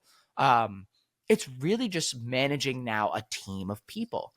And so around this dinner time, I'm handling those things, and maybe I'll take myself to Manhattan and have like a nice like dinner. I don't mind a good dinner. I'll go to Nobu. I'll go to a steakhouse. I'll go to like my favorite sushi spot 3 times a week if I want to. Like, if I'm going to enjoy something, it's my personal time. What's your like? I love, dude, Italian and sushi. Let's go. Italian and sushi. I could get down with some Wagyu tacos wrapped in seaweed. I could get down with a bowl of penne bolognese. I could get down with a nice chicken and mashed potatoes. Like, I could get down with a lot of different foods. Mm-hmm. And well, being in New York where food is, there's so many different shortage. kinds. I mean, it's the fucking bread is good here, bro. Yeah, like it's the water. It's the water. It's in the water. And so I have a fast metabolism. I don't know how I haven't gained any weight, but I definitely eat like a fucking New Yorker. I'm jealous because that's how I was. I'm 31 now, but around the time I hit 25, 26, then it started slowing down, and I was like, oh, man, now I have to be like so conscious with everything I'm eating, and it's like, but I feel you. I was right there, dude. It's crazy. I'm blessed. It's a blessing and a curse. Yeah. Because I truly am. I'm very skinny. I'd love to put on some pounds, but it's like, bro, I'll dog a nice $300 tab just to myself on like some decently good omakase in Manhattan. And that's it. It's just, it goes the next morning. And it is gone. Nothing. Yep. Gone. Damn, that's crazy. And I think spending money on food, some people would say it's a waste. I think I'm bringing this up because it's like something I'm even looking more consciously within myself. Like, I'd like to have a chef one day and have like prepared meals on a budget. And like, hey, that chef, let's say the chef is, let's say a $3,500 a month salary or $4,000 a month salary plus the groceries, which I think they could be more. I think I might be underballing that. You doing what I just said, repeating it 4 times a week, you already are at that $3,000, $3,500, especially if you're on team dinners. A lot of times it's, I'm taking a warehouse manager. I'm taking my 4 guys. They did a great job packing, like, or whatever. Oh, we had a big stream. Let's celebrate. Let's order a big let's cater the Italian spot and stuff. The SneakerCon dinner, bro. At SneakerCon dinner, that was $1,000 for 9 people. And it's like, we're not going to not do that, but build that into the cost. Yeah. And so I think having having a chef or something, I think would help with that. But that's why if you got to spend the money on the food, like, you can't ignore it. You can't not eat. Sadly, it's one of those things where it's like, if you're going to pay for something, you got to pay for your car, you got to pay for insurance, you got to pay for rent, you got to pay for food. It's like an essential thing. Yeah. You could do without a nice coat every once in a while if you're going to have a nice restaurant. I think that's it's experiences. It's experiences. Like, if you're enjoying it, you're going to take it in and remember it. So after I have a nice meal, I truly emphasize the nice meal because that's my time. That's it. I only get eating, food in my mouth, thoughts to myself. If I'm not on a call, I'm enjoying that moment, and that's like my solace. That's like it's like my breath of fresh air, you know? Just and because at 9:30 I work again. It's from 9:30. This is the crazy hours here. From 9:30 to 4 a.m. I'm back streaming, talking nonstop, selling and I know what I paid for this stuff. So it's not like I'm just clocking in and someone else's fucking dime. Oh, hey boss, I'm going in to clock in. Oh, don't sell us for less than 40. Got it. Oh, I sold it for 38. Okay, cool. I'll switch it up. Oh shit, I had a bad day and I sold something for less. Fuck, gotta really maintain the good energy on camera. Can't have so you're balancing managing literally, like if my warehouse is my team, right? Like I'm managing an entire team, managing my own self, managing whatever relationships I have at the time, managing all of that, and then still having to psychologically be ready in the mindset to then work again for hours on camera, which I wouldn't say personally now I'm playing a character, but a couple years ago, I was much so like, hey, I'm character Blazendary. Like, what's up, guys? I'm Blazendary here. I love Supreme and love me some box logos. Like, that was who I was. But now get on the camera and it's like, you want to have a conversation? Come on camera. How was your day? I'll tell you about my day. How was your very real. I can say that from sitting on the sideline. I mean, it's very real. I think just like everyone that gets on camera, you just have more energy, and it's just a higher energy version of yourself. I do that when I record. Seth, you do that. Everyone does that. If you're on the news or whatever, you have more energy. Like you're trying to like not sound like a Debbie Downer. Like you don't want to have like people not enjoy it. So you're more energy, but it's very authentic. Camera on to you. Yeah. And now my camera on is my most authentic self. Yep. And that's what I like to think. Going into it always. So if I'm in a good mood after dinner and I'm in a great mood, I'm going to have a great fucking stream. I'm going to try and outperform my revenue per hour. I'm going to try and come up with the craftiest idea to sell the best product the fastest. Like sometimes my best ideas are literally on the whim of it happening. Like, oh my God, that's a good idea. Like make that work. And that doesn't happen if you're hangry, in a bad mood. That doesn't happen if you're upset. You don't put on your A game and you don't set yourself up for it. So I try and every day, like Charlie said, how do you do it every day? Because every day you have to fucking win. That's it. You have winner mentality. It's not cliche. It's like grind set, win, win, win, win. If you're not winning, you're struggling. And so if you have a good stream, my stream's over at 4. I have another meeting at 4:15 a.m. That meeting is called Debrief. Yeah. And we do a debrief of the day with the team. There's typically my assistants and my moderators. So they'll either wake up or they'll be up. And we'll talk for a couple minutes, maybe 5 to 10 minutes about the entire day, run it down, what worked well, put it in the notes for tomorrow, and have a good night. I'll go home, just fuck around, sleeping around 5:30 a.m. maybe, play. Maybe I'll hop on YouTube, watch some YouTube while I'm eating. It's hard to wind down when you just had that energy for 5, 6, 7 hours. Yeah, it's like I try and like wind it down a bit and wash my face. I'm trying fucking new acne routines, bro. It's like my biggest problem of my life right now is like my biggest insecurity is my acne, if anybody was curious. It would probably help to have more sleep, but that's not an option. So comments don't bother me on it or anything like that. But I'm like so anti going on like a pill for it because I just know like you Google all this shit like, oh, don't go on Accutane or don't do that, all that shit. Yeah. But now it's like so it's like literally like at 5:30, like for example, on a very average day, like last couple days, like researching dermatologists and like just taking care of myself. I start taking care of myself at like 5:30 in the morning, which is probably why I have acne, dog. Like I'm not, I'm like, so it's like halfway to it. So, so by the time it's 5:30, I'm done in bed. And like this morning, I went to bed at like 6:12 a.m. And then I woke up at 10:55. We had a meeting at 11, hop right on the meeting and got ready. And here I am, boys. Crazy. It's ridiculous. How much longer do you think you have it in you? What's your plan in the next like 5 years, 10 years? Mm-hmm. Where do you want to take it? Even the next 6 months. This isn't sustainable. I had a very serious girlfriend who was very against the fact that I came home every day at 4 a.m. And she was like, you don't have a life. I don't have a life with you. Blah, blah, blah. Mm-hmm. It's not blah, blah, blah in a bad way. It's fuck. Like I can't fix that. I'm in grind mode. I'm hustling right now. And that's the realistic mentality is in 3 to 5 years, I'd love to have like a family. I'd love to have that white picket fence idea, and all that. And it will happen when I have streamers hired. I can't hand off the streaming reins yet. And I look forward to having this podcast as like hey, we did an episode 276 episodes ago. We're back talking to Blazendary again. Like, what's changed? Like, what's going I was on? just It's thinking like about that. and so like this will be a nice little fun stamp in that. And like I'll look at myself and say, yeah, bro, that's why you're fucking crazy and you bags under your eyes all the time, because you literally are running yourself thin. Yeah. But I love it. I love it. I truly do. I've been burned out before, and there's been moments where it's like you're just burned out constantly. And I think that if you just eventually embrace it, it's never really truly a burnout. It's just a reset. It's the next day. It's like if you don't conceptualize the thought of a burnout, you'll never get there mentally. And after doing this now hectically nonstop for 365 days straight, can straight up tell you, from storage unit to warehouse to second expansion warehouse to big warehouse that we have now, 4 moves in 1 year, I can tell you it's been the most fun and enjoyable. It's been the most challenging and enduring part of my entire life.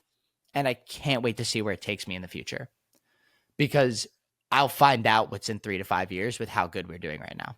Mm-hmm.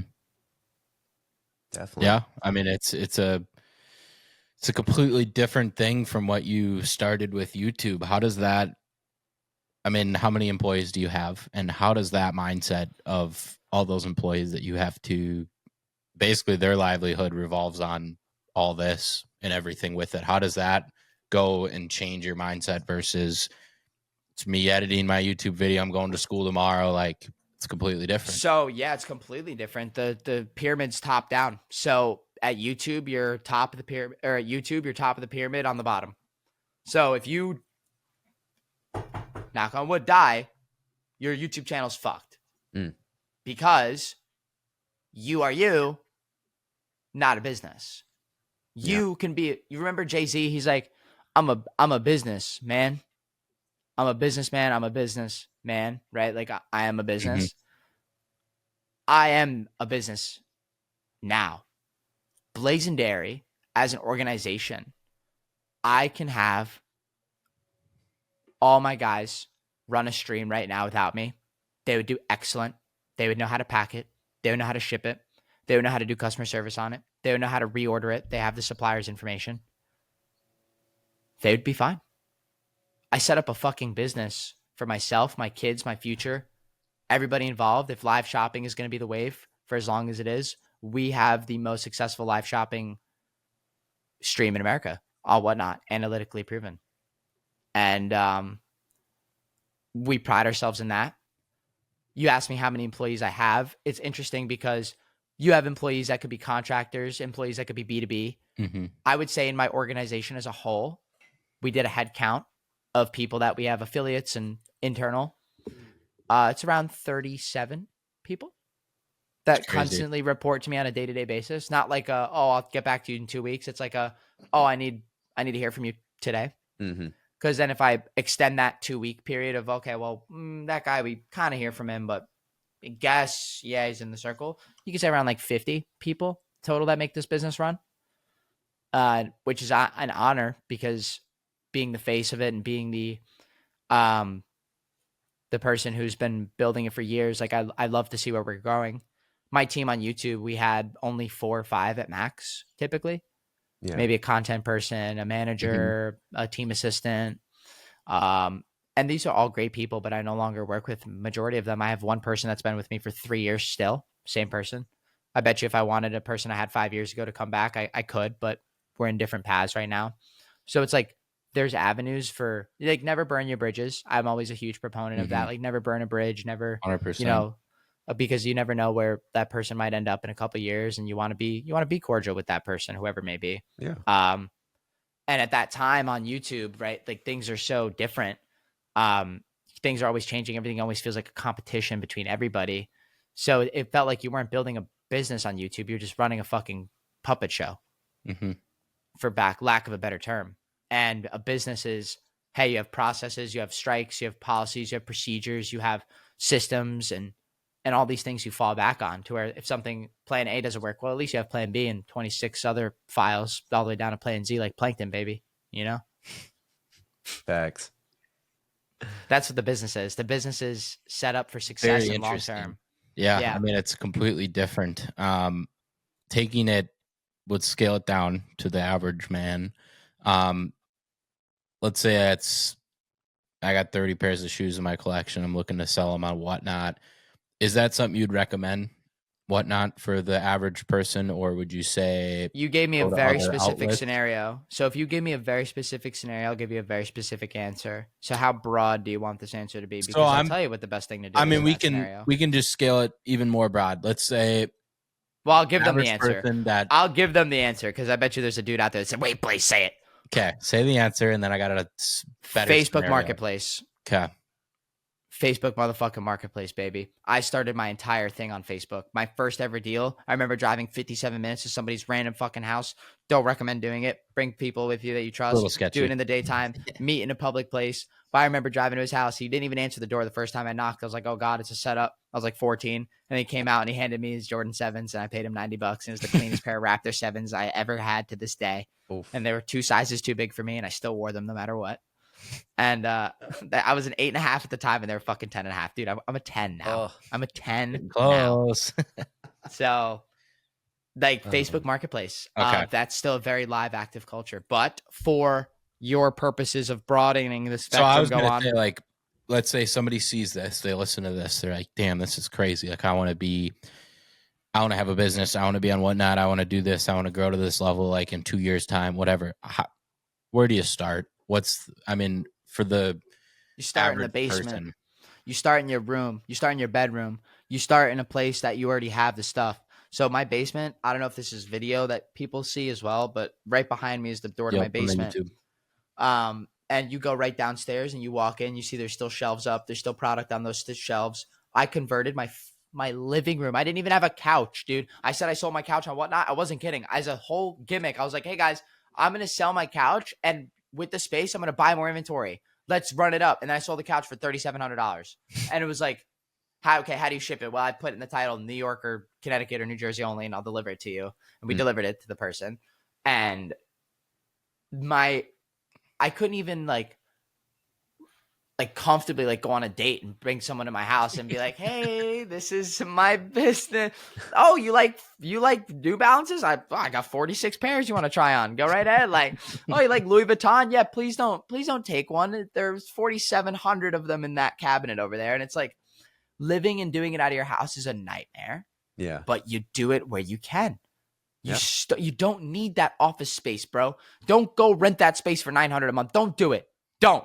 Because you could do it out your damn house for right now. Do it enough to where it gets too crazy to then where you have to go to the next spot. Once you maximize, that's when you then are back at a minimum. So I maximized my house. I knew out of my house, I can only do so much revenue. I maximized it. As soon as I minimized my surroundings to, okay, I have now a storage unit. I have an extra 800 square feet plus my house. Okay, now I can go maximum here. Maxed that out. Now I need a warehouse. I went from cumulative basement and storage unit, an average of, let's just say, 1,500 square feet to 7,000. And it was a minimum to a maximum. It took me 4 months to outgrow it. From 7,000 to 14,000 square feet, we outgrew that. We now are in a warehouse with double the ceilings at 14,000 square feet, and we still have no space. It's jam-packed. I am going to once again have to scale, and we're going to go double, and we're going to get a warehouse that's like close to 30,000 square feet. And that's going to be double the employees. That's going to be double. And that means double the streamers. So future me, you better figure that out. Because you can't keep riding. It's just riding on me right now. No, that's the dangerous part. It's that, so it's like, and I got people that could do it. But that's my next step is instead of hiring a shipping manager, we now need talent. We need people that can come stream. So if you're listening to this, submit your yeah, if you're listening to this, yeah, Blazendary. if you got the guts, and you think you can hang with Blazendary's team, come send a resume. We'll take a peek. I like that. It's just so hard to like hand over the reins to someone else because it's like your baby. It's like, I know. Do you guys edit your own content? I do. Mhm. Yeah. I don't anymore. Charlie edits it. Giving it to Charlie was one of the hardest things I've ever done in my life. Still is. Leave Still is. every YouTube short thumbnail, this is a little peek behind the curtain. He's got 10 years of knowledge on YouTube and how to title something on YouTube, where I'm like, how can I get somebody to comment on it on TikTok in the first 10 seconds versus a YouTube? All the YouTube shorts, it's texting you to get the knowledge, and they're always better. So, I mean, there's, I mean, there's, I don't know where I'm going with that, but yeah, I can see where it's still a handing the reins for you. off is impossible. Yeah. Like for me, it's like, I'll text you and say, oh, Charlie, like we got to change that title. Yeah. It's like, all right, like why? Why was wrong with it? Well, it's not for YouTube. It's not a YouTube title. And you eventually just mold into that. Like it's like the apprentice overtakes the master, you know, and that's always how it is. And like I've always looked at Charlie like, dude, like before I started working with Charlie, I was emulating Charlie. I personally was like so try hard. Like this dude's got the carpet, he's got the aesthetic. He's got the hidden New York vibe going on. And I'm like, how do I do this, bro? I can't. I have off-white wet grass rug and Supreme everywhere. Like I am not this guy's aesthetic, and he's killing it. Yeah. And just seeing someone do really good, like I wanted to work with Charlie. That was I think for me the breakthrough was like I wanted to work with someone. They didn't want you. Charlie wanted to work with me, and I hope, right? Like back to back. It was, hey, I really like your stuff. I think you could help my brand, and I think you could benefit from it. Not like, oh, I'm an editor. Here's my rates. Like, what do you think? Yeah. Like, no, like we tango. You know what I'm saying? Like, we know how to tango. Creators. Yeah, and so I think the content, like, I much rather now prefer being just solely on camera and having no, like, I'll still chop up and edit. Like I know how to use Final Cut. I know how to, if I'm like, yo, Charlie, like, cut this here and like overlay my audio from that previous clip and put it on that and use B-roll from the footage from 5 minutes ago. Like I could still use my editing language and convey that in the clip for him to edit, but it's not my font. It's not my drop a shadow. It's not my cuts. It's not my, what I want in the video. It's what he wants in the video, because he has an eye for it. As a third person, he now knows what can go viral. So true. No, I mean, that leads into one of the questions I had is what's the outlook on content now? I mean, you've built this YouTube empire. It's kind of got put on the back burner to build the business, and now I'm involved, and it's revitalizing that and changing the look and getting rid of the Blazendary character, you per se. What's the outlook on content? What's the goal with it? I think that for anybody, content is a tool. I just personally was at a hamster wheel. So I was producing content with no meaning. I was producing content that didn't matter to me. I would film it and say, yeah, I guess, like, coal in the fire. Good job. Whereas the difference now is Charlie's like, yo, G, talk about that Kobe. And I'm like, oh, I could talk about that Kobe. Yeah. And then famous basketball player will DM us and say, I want that Kobe. And like, it's funny because it's instead of it being, we talk about this, and I'll kind of jump in on this, where it's instead of it, I'm going to go spend this money at Gucci, I'm going to go do this and wear this pair of shoes. It's everything's at the disposable in the business. What can we pull? Nostalgia, different things like that, where it's, true. I see stuff that maybe you don't even realize, where it's like, we're selling this. And I'm like, me as an outside person that's maybe more collector based and more of a sneaker head, this is interesting. You should talk about this. So like some Kobe IDs from 2014, we did a video on yesterday, and it popped off on TikTok, and then it's like you get connections from that. And so it's just different. I love the fact that now the content doesn't feel forced. If we're at SneakerCon and it's like, yo, we find a Game Boy, I'm like just fucking talking to the guy. Like, yo, bro, like, what's this Pokemon Center Game Boy? And you're just, boop, recording. Not like, yo, bro, I saw you got this Pokemon Center Game Boy. How much you want for it, man? Like, it's not like, It's not like you're trying that hard. It's just authentic. It's raw. It's there. The content's there, baby. It's fucking just hit record. That's my advice too, is just be your authentic self, because like content itself, it's a tool. I'm using it as a tool to grow my business. And it was for so long, like, I don't think without my YouTube, I would be a bulletproof live streamer, in that sense of like, I know how to go on camera and hold a crowd for 6 hours. I could hold a crowd for 24 if I had to. So it was like great training for me. YouTube was training for what I do now. This is the big leagues, I think. Live selling for 6 hours straight, that's big leagues. Because guess what? If you're in front of a YouTube video, you could sit and say the same thing 7 times. You can only say the same thing once on a live show and have it be that same effect. If I want to sell 500 units of something, you have to build the narrative. You have to build the story. You have to build that in the moment. No script, off the cuff. And if you fail, it shows. You don't make the sales. Like yesterday, I didn't do as good as I did another time, where I was like, okay, guys, like, this is a great deal. Like, I'm going to buy it now. 300 of these packs and items. I'm going to put them for $12 each. It's going to be a random unit. Look at all the different stuff you can get. Ready, go. And then so I did it the other day and I sold out 300 in 30 seconds. I did it yesterday and I sold like 14 in 30 seconds. And I'm like, okay, you guys didn't really get it today. Like, I didn't do it as good that time. Like, my energy was different. Yeah, I remember I kind of like felt like I was forcing it, because I was like, oh, it worked so well yesterday. Let me do it again today. Easy. So it's like little stuff like that where you make what you can out of the moments. And at least for me, the content, to just bring it back, is a moment in that time. If it works and if it's good, it'll work again.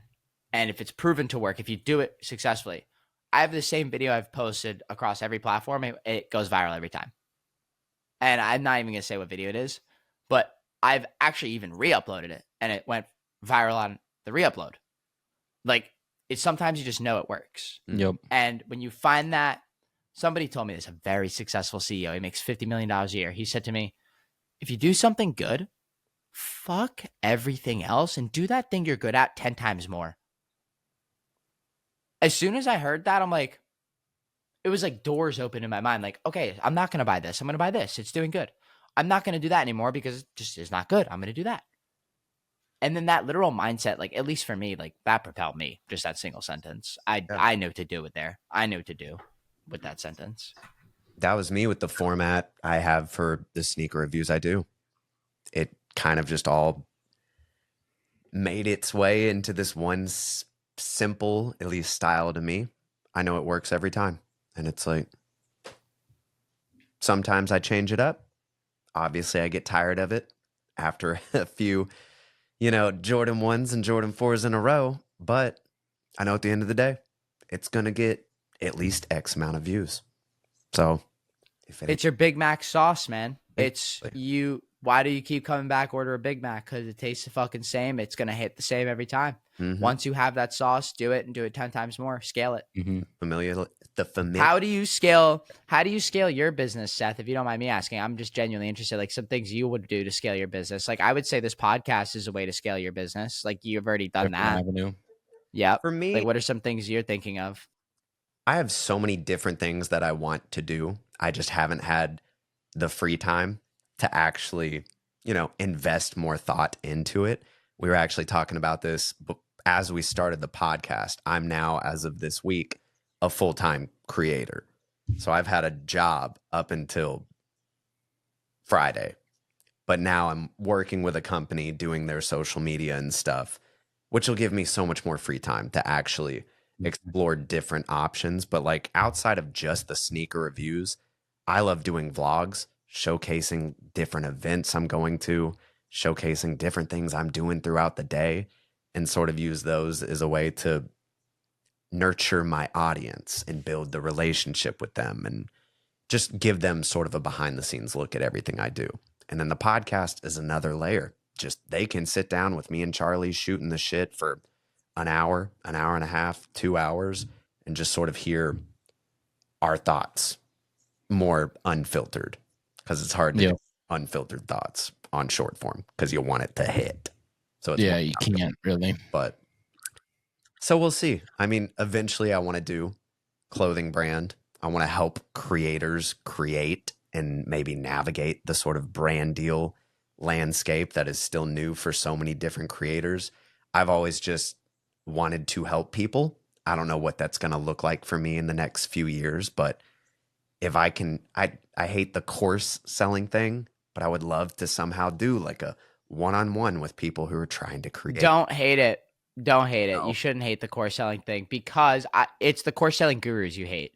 Yeah. If you're actually providing knowledge, you can easily sell a course. And to sound like that guy for a second, for sure, to sound like the course guru, to be the course guru, ladies and gentlemen. Yes, I am the course guru. No, like I have a masterclass thing I did on Whatnot. Yeah. And it's like $19, and I did a 2-hour session privately on Whatnot. Just I had a whiteboard and I just fucking spit bars for 2 hours straight, and I charged $20 for it. I've sold like 500 copies, and people are like, "Yo, it's like the best $20 I ever spent." And it's like, interesting. If you're not maliciously targeting your viewers with a $300 part 1, part 2, part 3, part 4, part 5, never ending, you'll never get the true answer, but you'll find out soon. Like, yeah, it's pointless, but that is a dope one.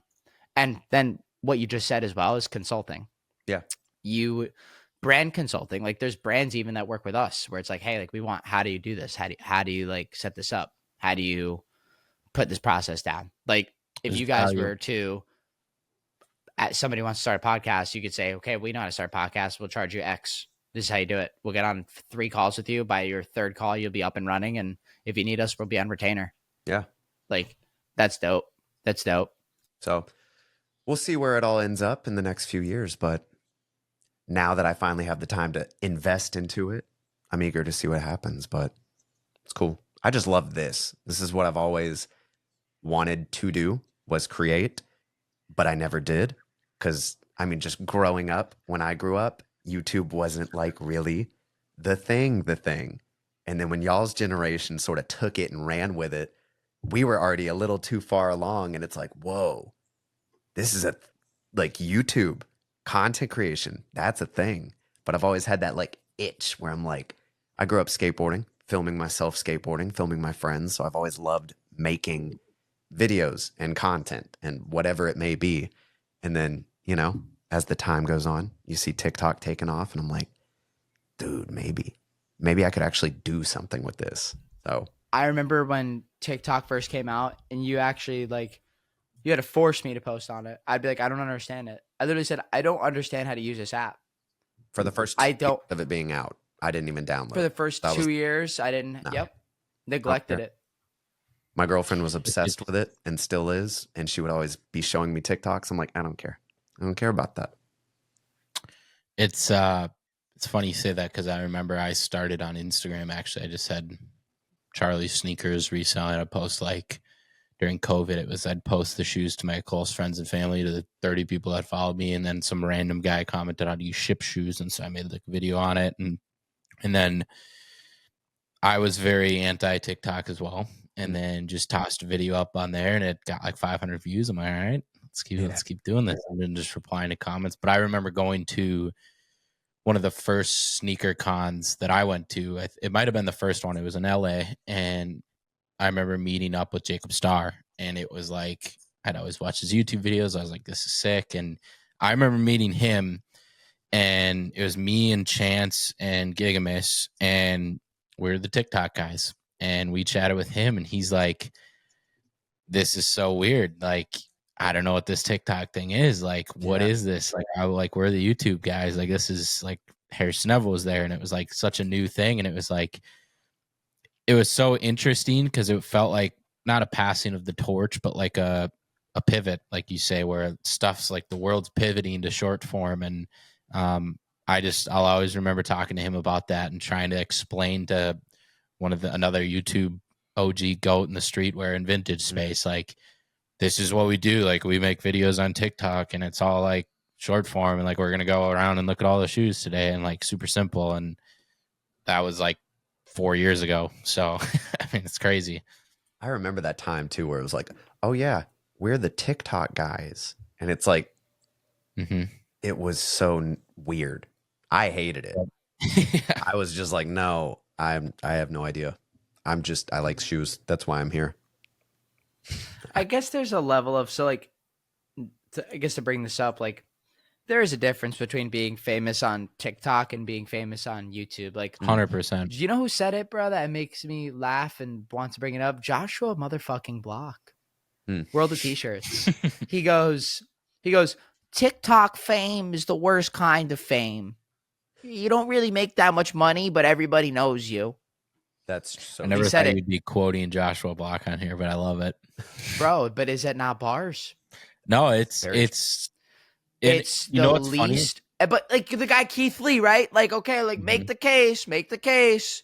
Keith Lee got his awards. He's doing his run. He's on his generational run, right? So it's like make the case that you can be a A-list or B-list or whatever you want to call it on TikTok. Yes, you can. Yes. For the majority, like people on there, just like names, like you said, like those names that you mentioned, like these, like the TikTok and like not even the names you mentioned, just anybody in general. It's like, it's a lesser known, more oversaturated environment with so much more competition. It's like you are a minnow in an ocean on TikTok. Whereas like on YouTube, it's like if you're not a hungry shark, you're going to get ate. And if it's like on Whatnot, if you're not the deep sea angler in the Marina Trench with your fucking light on your head and you can't see shit, but you know when to attack, it's like nobody knows what you're doing down there. nobody knows. Yeah, that's what it is. Nobody knows what you're doing. So like for me, that's what was another thing with the content was like a barrier. I was like, bro, like I'm making McDonald's secret sauce over here. Like I don't want anybody to like essentially steal the sauce. Yeah. And I think there's like a level of, okay, well, what can you put on there? And that was another barrier I crossed. It was like making the TikTok stuff is like, okay, well, what makes a good TikTok in a business where I'm constantly selling all day? Show a cool item. Talk about Show it. the stuff you're selling. Yeah. Show the stuff you're selling. It's as simple as that. I pivoted, bro. I went from I love Supreme, I'm buying box logos every week to, hey, I'm expected to make 40% ROI on this piece. Here's why I bought it. Yeah. Yeah. And I really like what you said about the just pivot in general, because I see so many creators that are confused why they're not getting views, but they do the same thing every time. And I'm like, you have to stop, reflect, and just tweak something every time. If it's not working after that, pivot. You can still do sneakers if that's what you want to do, but take it at a different angle. Do something that not everybody's doing. And it's like, I get so... Like, I like how Charlie pulls out the e-bike stuff. Oh, dude, I like love it. I want him to do more like, of it. It's so cool. I like seeing that like real world stuff. Like, Yeah. I think it's like, you know, just like something different for me to watch. Like your voice, different topic. Cool. Yeah. That's so fun. There's just... Don't box yourself, you know? Like that was my whole thing is like, I thought I could only show Supreme on my YouTube channel. And that my most successful trait about myself, if I really think about it right now for the first time, is like the most successful thing I was relatable. I was a high schooler. I was just like every other kid who wanted to make a dream for themselves and a passion. And I had a camera in my hand. And if you just continue posting and doing what you think will work, it sounds cliche, but eventually shit will work out for you. Like, so I think the TikTok thing is interesting. It's like posting on TikTok, having 1 million followers on there, but you're getting like 4,000 views after 3 years. Like your TikTok essentially dies. And I remember my content, I knew when to stop posting. As soon as my videos stopped hitting like 50K views, even a little before that, like some videos I had like 12, 15K on some of them, if they were like real duds. Yeah. It was like time to throw in the towel, put the fries in the bag, you know, like, and I pivoted. I said, I'm not going to focus on something that's not making me money when this Whatnot thing is booming. And I went from YouTube to Whatnot. And that was like, without a doubt, the best decision I ever made in my life. I pivoted. Pivoting was the best thing I ever did for my career. The moral of this episode. Because now as a young kid, you're 12 years old watching my content, 8 years go by, you want fucking advice from me, bro. You want to hear, how do I navigate being an adult, Blaze? Hey, I love your content. Oh my God. Like people come up to me in SecretCon, like, bro, I love like watching your videos. Like, what are you doing now? Like, what are you up to? Like, how are you, like, are you making money? Like what, like, did you like become irrelevant and fall off? Like, bro, if only you knew. Like, that's what my mission is now, is like having Charlie help me document and capture. This is what's really happening. This is what you could really make of yourself if you just apply pressure. There you go. That's sick. Well, cool. Anything else we want to dive into? Any other cool topics you have on lock, Charlie? I got 2 things for you. So one, you're still a collector at heart. Give us Yes. you've kind of switched to the Louis Vuitton stuff. You got a pretty dope jacket on right now. Give us oh, he's got the boots on, the slippers, the That LV outsole slippers. is wild. I like that a lot, actually. Insane. Yeah. Insane. Give us like top 1, 2, or 3 like house is burning down. I'm grabbing this, running out with like what's You got me for the Italian in me. You got me knocking on wood. Hold up. Fuck. I'm grabbing my watches. I'm grabbing a couple. I'm throwing designer bags out the window. Watches, bags, and I don't need the keys to the cars. You could reprogram those. Yeah. Thinking ahead. Watches and bags. I started collecting Rolexes. Mhm. I started collecting. What's the current lineup? Oh. If you can talk about that. If not, Yeah. I don't see why not. So I've bought and sold, I think, over 20 Rolexes at this point. I currently own 6 myself. I have basically every Rolex under 23,000 I have one of. So I have a GMT. Mm-hmm. I have a GMT Master 2. I have a Datejust. I have a Submariner, Sky Dweller, Yacht Master, I think I already said. So I have those. I have like the core good stuff. Some of the stuff I'd like to get, I would love to have a AP one day. I would love to have a Patek Philippe. I would love to have those types of watches of Richard Mille one day. I think that spending $200,000 on a watch is actually like you have to have fuck off money to do that. So I don't have fuck off money, but it's definitely a goal of mine. I love collecting. I said Louis Vuitton. Like people think, okay, you buy a designer, it depreciates. Sometimes you buy a designer, it appreciates. So I've been in the mindset of at least conscious buying. So if I see something at Louis and I'm like, oh, it's a nice bag, I'll go check online first if there's a used one or a jacket or something. Like if this jacket wasn't 2025 ski collection, I would have bought it used in 2 years. But I pre-bought it a couple months ago. I got it early. And I could sell this thing. Literally last night, somebody asked me, I'll cash app you right now for that jacket. How much you want for it? And I'm like, I'm good. Like, I'm not selling it.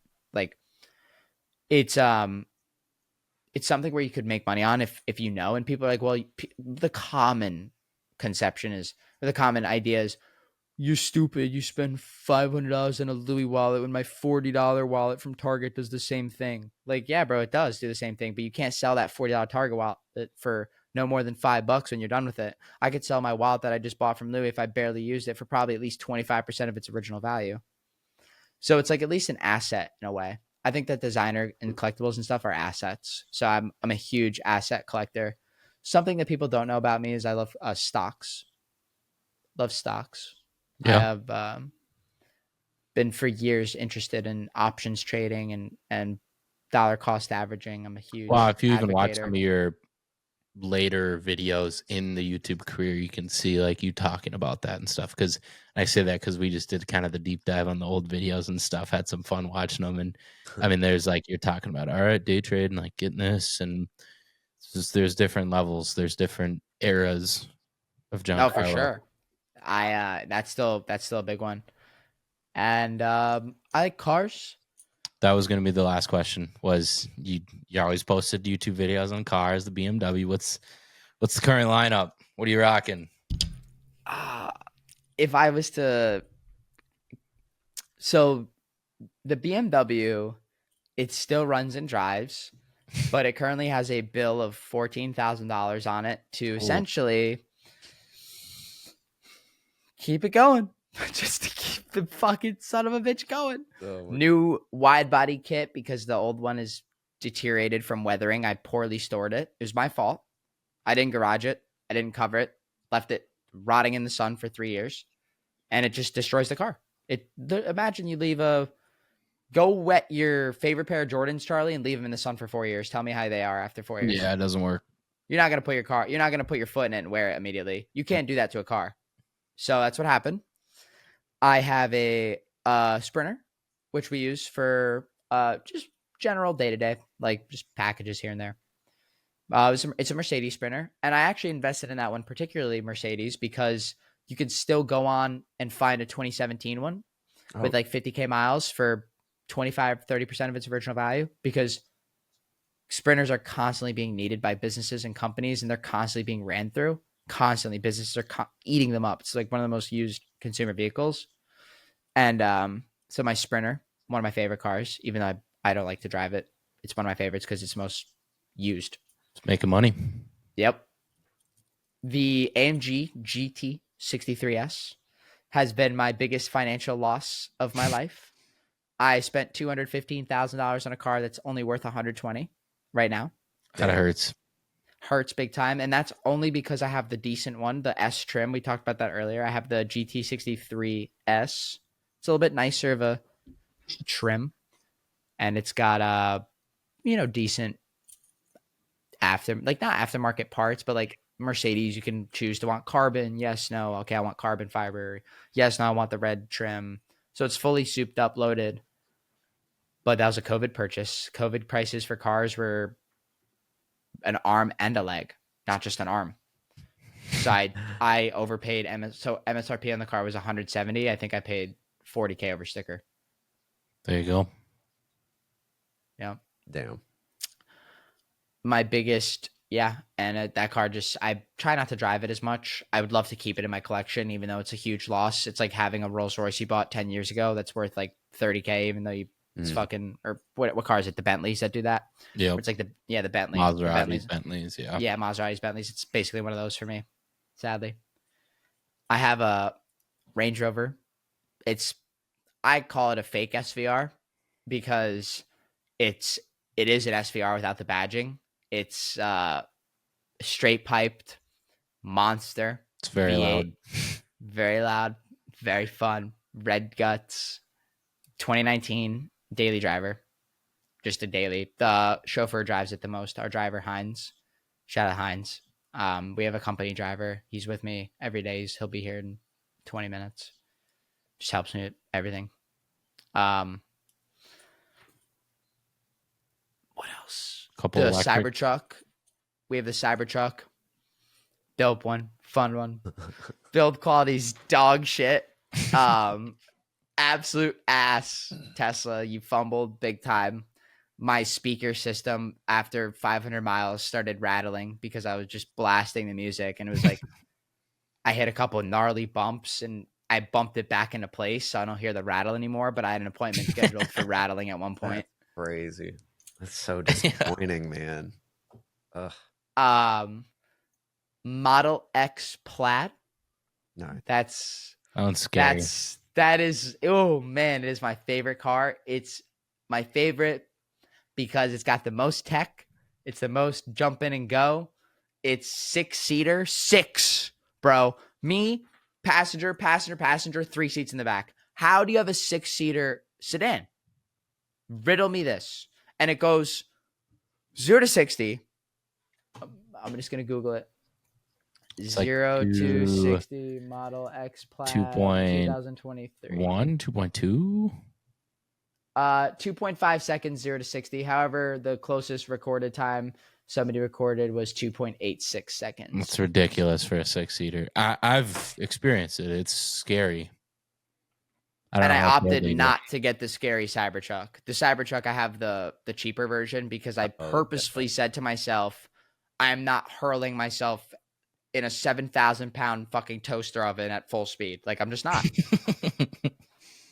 Probably. I'm not. And then a couple years ago, I had bought my mom, so this car is on my record still, a 2018 brand new M4 convertible.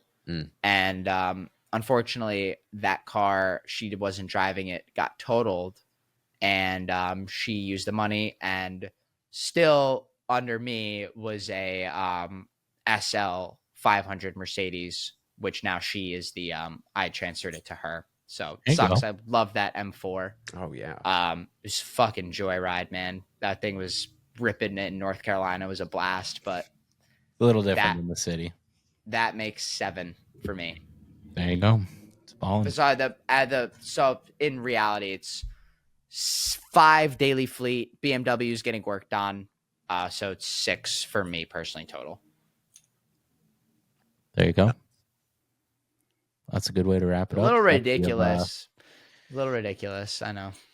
But why not? But You know, for the viewers listening, it's 10 years of consistent hustle, man. exactly. 10 years ago in 2014, I was an 8th grader posting every day on YouTube. Go search the name Blazendary on YouTube. Go sort by oldest to newest and go watch. Go watch my equipment upgrades. Go watch my thumbnails change. Go watch the people in the videos come and go. Go watch everything all the way down to when I was with Kevin Gates saying we're at SneakerCon buying stuff for our whatnot stuff. Then go watch my return video, and this podcast will make the most sense. Fact. Come find out. I hope this Crazy. is an inspiration and serves to people as that, because I truly love doing what I do. I love inspiring others, and I said it as a joke earlier, but giving the free game is like very fulfilling to watch other people grow from it. Like I know Charlie and I, we talk as much as we can, and obviously I'd love Seth to talk to you more if we can after the pod and get a little group text going or something and just bat ideas off. That's the best way to do it. And I think you get encouraging your friends to everybody to do that kind of stuff. Like if you're a viewer and you have somebody in your life that's like wants to take it seriously, like it's hard to work with family sometimes, but if you could build something good with a friend like you guys have, like I'd say go out and chase it, because that's whatnot. Oh my God, guys, I don't do the whatnot thing alone. I actually couldn't. I couldn't do what I do without my team. So if my team's listening, thank you to my team. You guys are amazing as well. There you go. Man himself, Story, first time on a podcast. Yeah. Just getting started in the business. It feels like there's a lot more to come when we're on episode 279. I think you mentioned we got to make sure to get back on. Get me back on here for exactly on episode 279. And if it's not 279, then I don't know. 279 returning guest will make it happen. So what's that? So that's 2 years from now. Probably 2-3 years. Yeah. We'll see. Yeah. I hope we have a good story. I love it, dude. Hell yeah. Cool. Oh, thank you so much. Thank you so much. I appreciate it. That was a really good one. It's fun to listen to all the stories, and we wish you nothing but the best. Thank you guys, and best of luck with the Beyond Kicks pod. There we go. Bang, bang. Signing out. It's your boy Blazendary. Stay positive. Peace out. Peace. I have the soundboard. Peace.